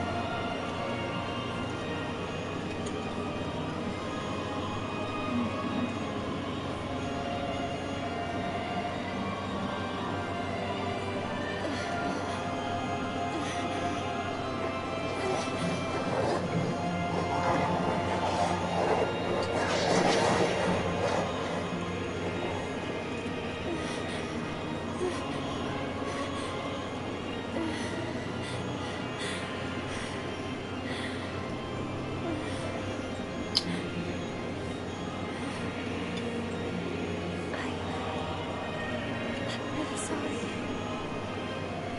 I don't know what to. I'm so very sorry. No matter what. Just know that I love you.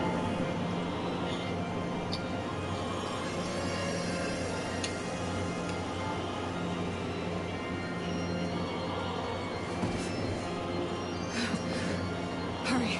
The shade that possessed her is gone.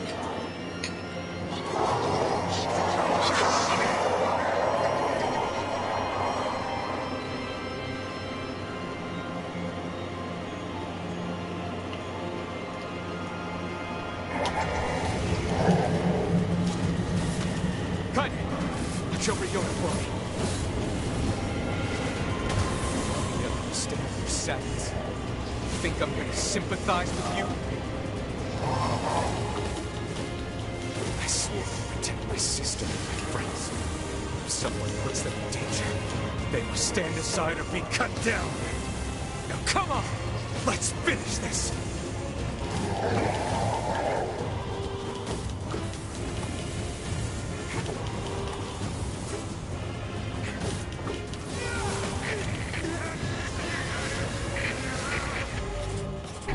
Vice, what's wrong?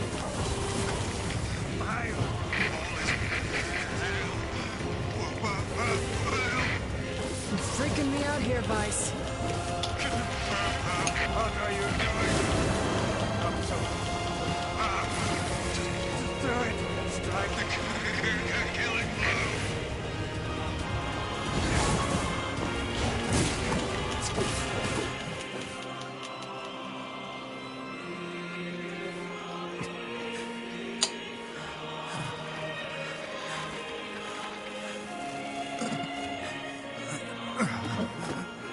No bother. One moment, please. You okay? Fine, just fine. All right, no, I'm not. Vice, It seems some headstrong idiot has decided to push me beyond my limits. I should have taken that job as a cookbook when I had the chance. Vice, I'm sorry. I'm sorry. Only joking. I hate cookbooks. But Let's go. Out of the way. I have one final task to fulfill. where are you going? Why, to stop him, of course. But after that, it's up to you. Only you can see this battle to its conclusion. I wish you luck, my friend. You can't.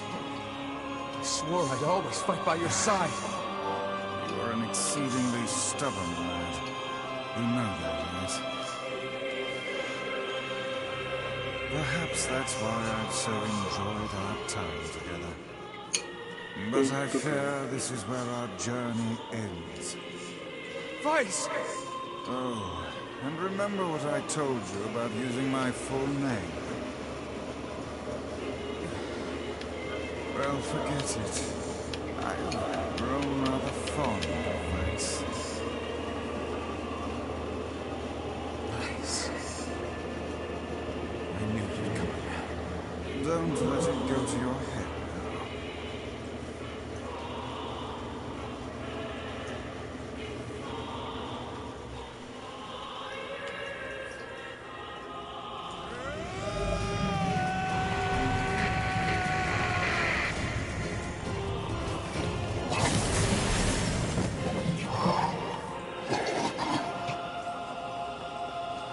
I have something to defend.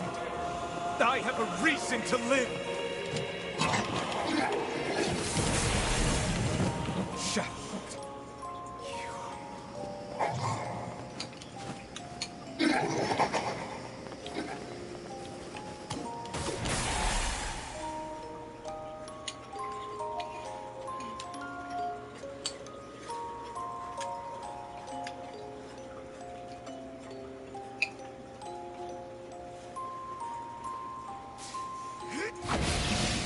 Thus ends humanity.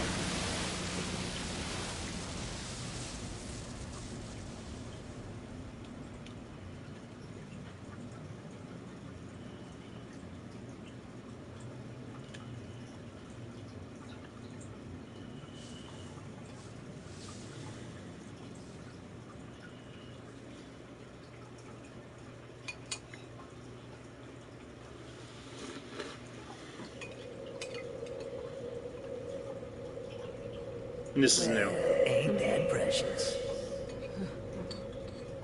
I'm happy for it.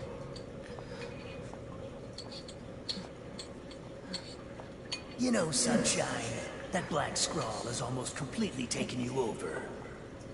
Yeah. I know. But goddamn, we had fun, huh? Killing and killing and more killing. What a rush. Yeah.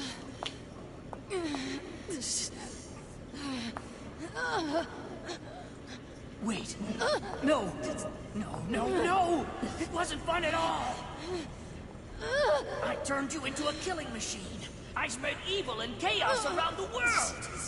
But it all feels so empty now. Why? I don't understand.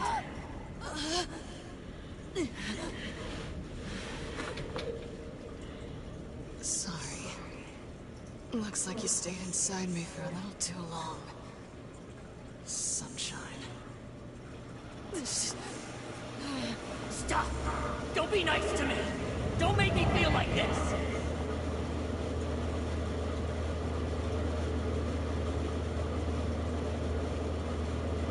I'm gonna swallow you up, Sunshine. Gonna swallow you whole. Pyke? What is it? Listen to me. The shade inside me is growing, and I can't stop it. Soon. Real soon. I'm gonna go berserk. I can't hold it back anymore. Pyke, you have to fight. You have to... Just shut up and listen to me.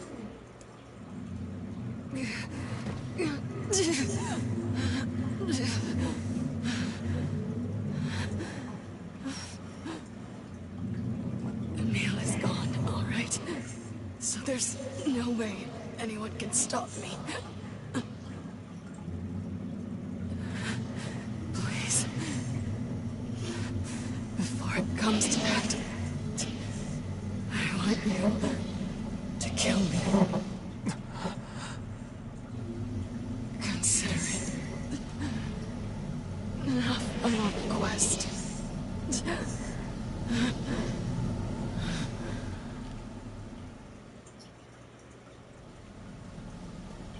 Oh, God.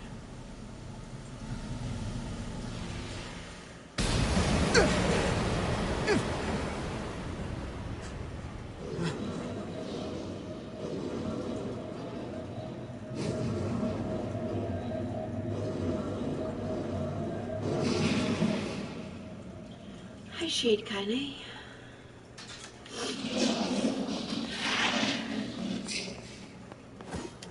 Well, hell, son. sunshine. It's not like I can stop it.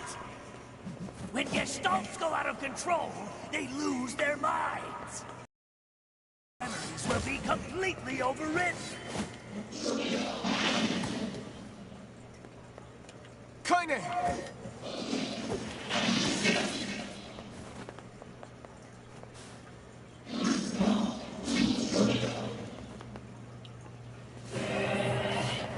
Damn it! I have to do something.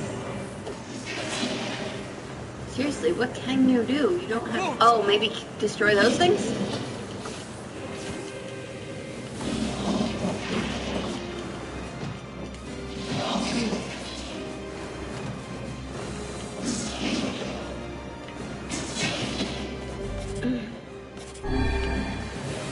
We made it this far because you were with us, Kaine. I'm who I am today because of you. I'm not going to give up on you. How the hell do you... I'm not going to abandon someone I love. I'm going to save you. Maybe it's just survive? Yeah.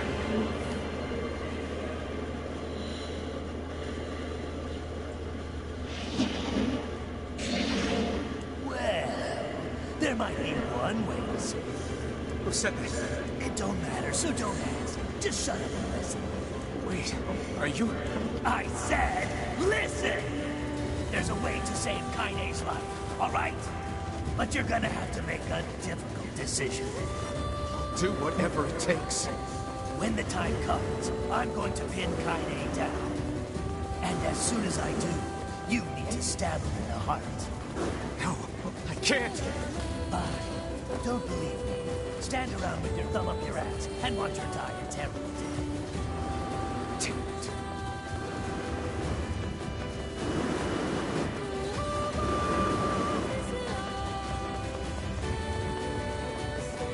Put him down.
That was way harder than you think it'd be for level 50. Not too difficult, just... Very nice. Now, if you want to save your precious Kaine, there are two ways to do it. One is to plunge your sword into her chest. That's what she wants after all. Freedom from burdens, freedom from life. What's the other way? The other way is to make her a normal human being again. But to make that happen, you gotta trade your own existence for hers. Shit. Well, there you go. Good luck with that. You're that shit. The one who lives inside Kaine. Why are you trying to help her? Probably for the same reason you are. Enough talk. Make your choice. Fuck. Like, I know we're gonna do both endings, but... You don't like either? No.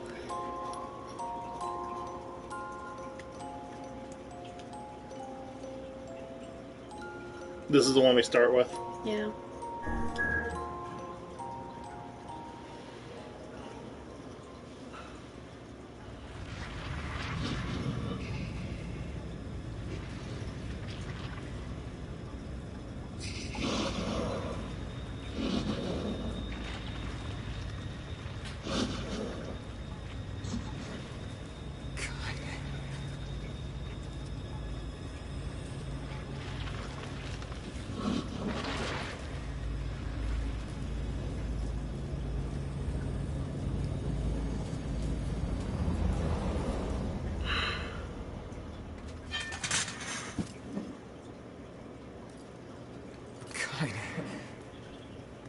Let's go home.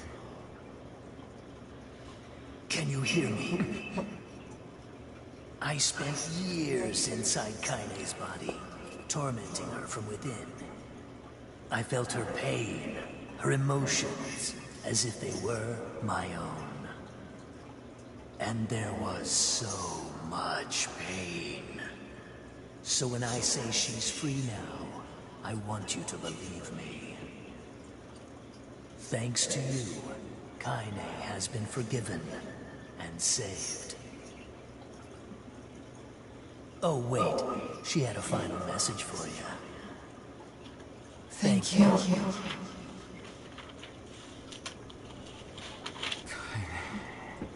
Kaine, that did not make it easier. Hey. Oh.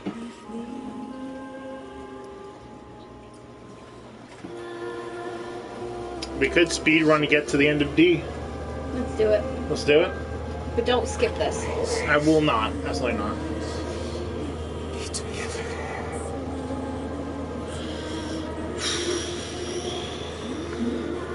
What day is today? Tuesday.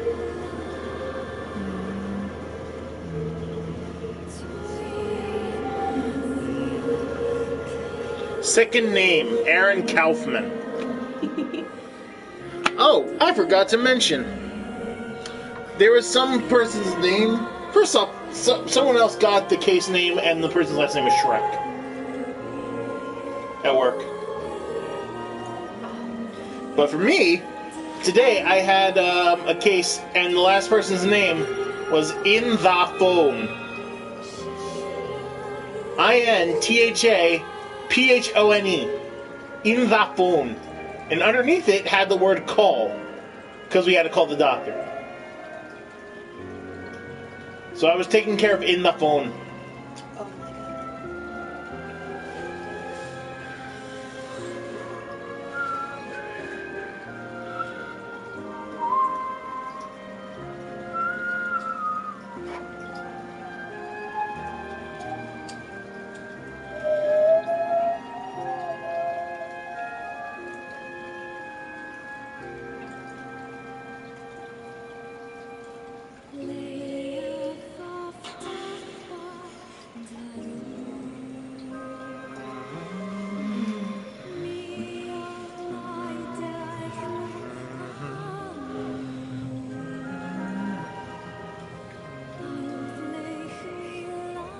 Do I just skip this part?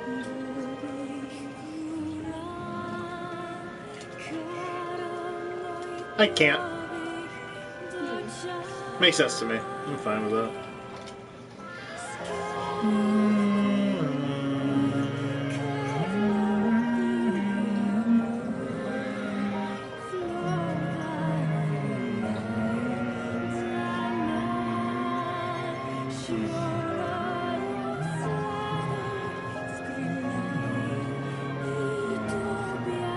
Sure, Buckling, question mark, question mark, question mark.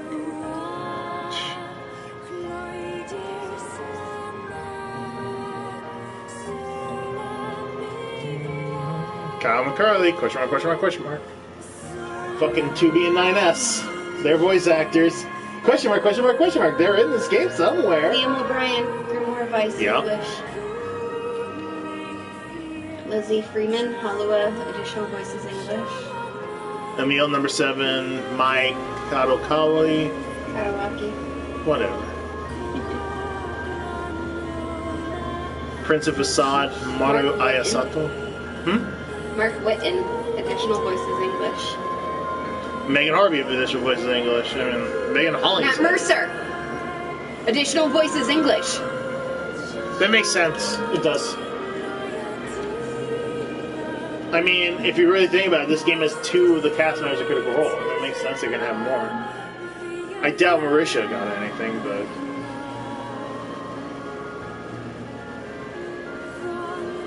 I'm trying to remember Mauritius' last name. Ray. Mauricio Ray. But it would have already passed. Because it's doing first names. Matt Mercer.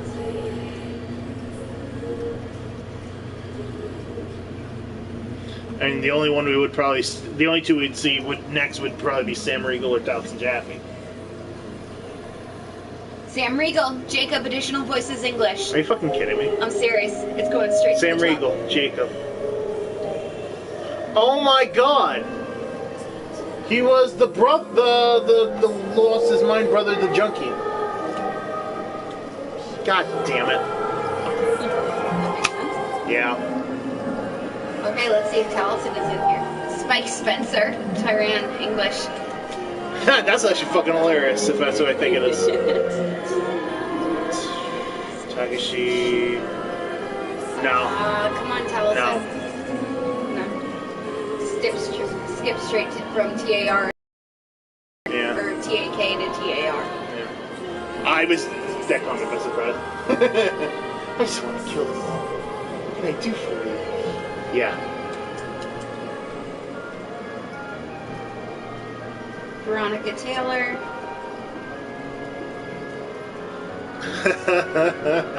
Additional voices English. Do you know who Veronica Taylor is? She's the original Ash Ketchum. Really? And the mom. Because they were played by the same person.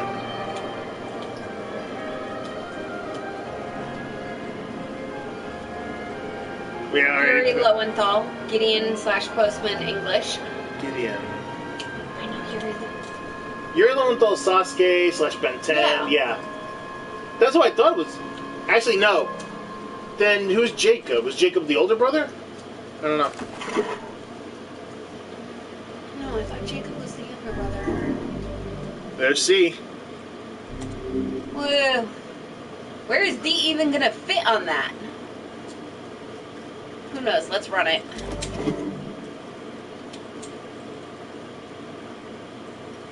You saved? Yeah. Exit the clear data save screen. Trophy earned, thank you. Mm-hmm.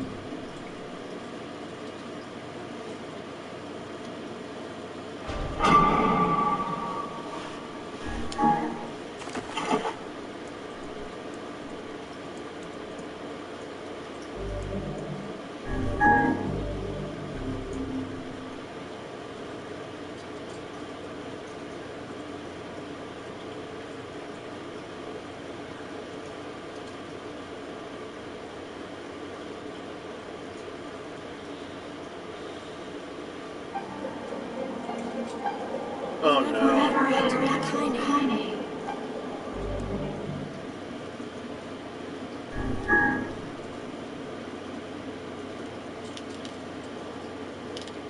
Did I screw something up?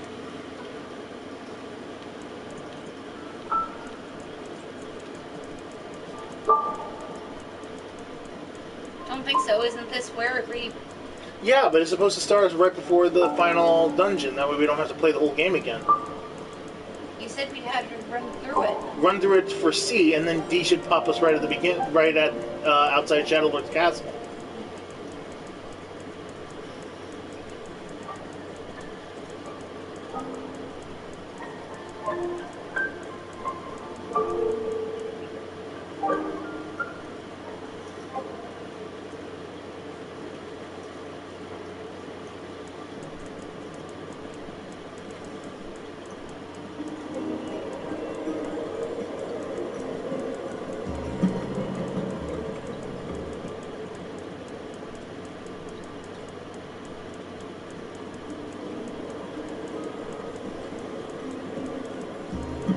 Oh no. After the fight saved her, cleared game in a new game slot.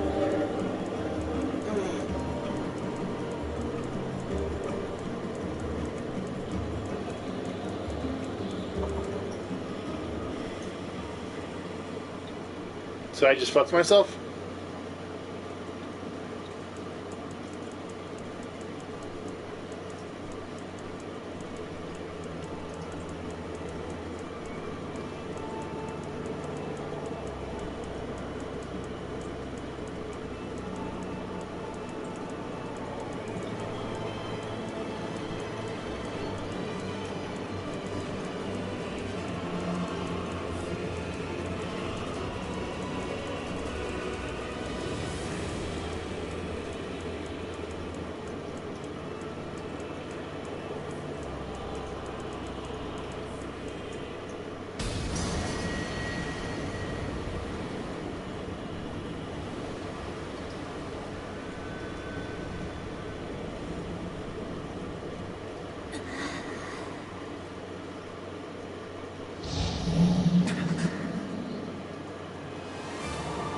The beast approaches.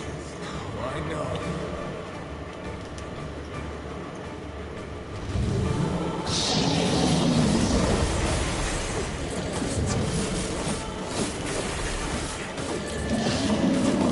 What anger this creature must have. How did it even survive these past 5 years? I'm not gonna let this happen again. It dies today. My sword lighter. It's not the blade with the skill of the user. Strike it down.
Is that it? No.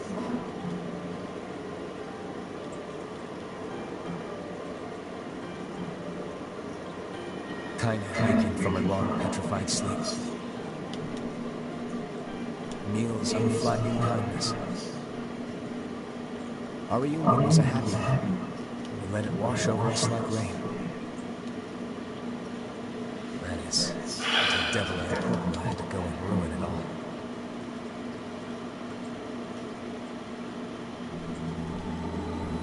Are you kidding me? People, Listen, we know you would. people as the right was sorry.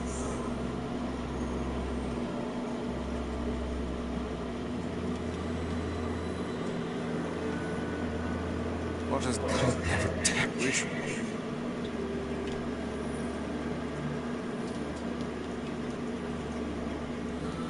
I didn't get much sleep that night. For the first time in my life, I hated Devil. For the first time in my life, I doubted Purple. But those feelings were pointless in the end. They say they did what they did for the sake of the village. To protect it from the horror of the Shades.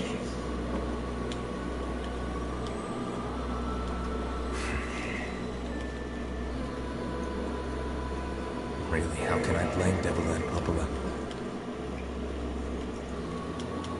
In the end, I'm just as bad.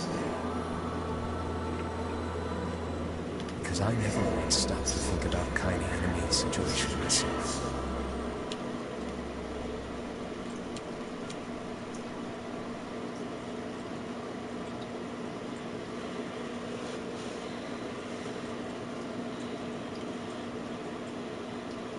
Alright, this is going to be as fast as a run as I possibly can. We're not really going to do much of anything other than just go straight for it. Yeah. In that case, we're stopping here. The recording. And next time you see us, we'll be back where we were supposed to be. For making them run through this bullshit again. I love the game, I do. These are frustrating things, and this came from countless hours of trying to upgrade all the weapons. This the same thing happening for Death Stranding. You're making me play too much, and I get burned out. So I'll see you at D. End D.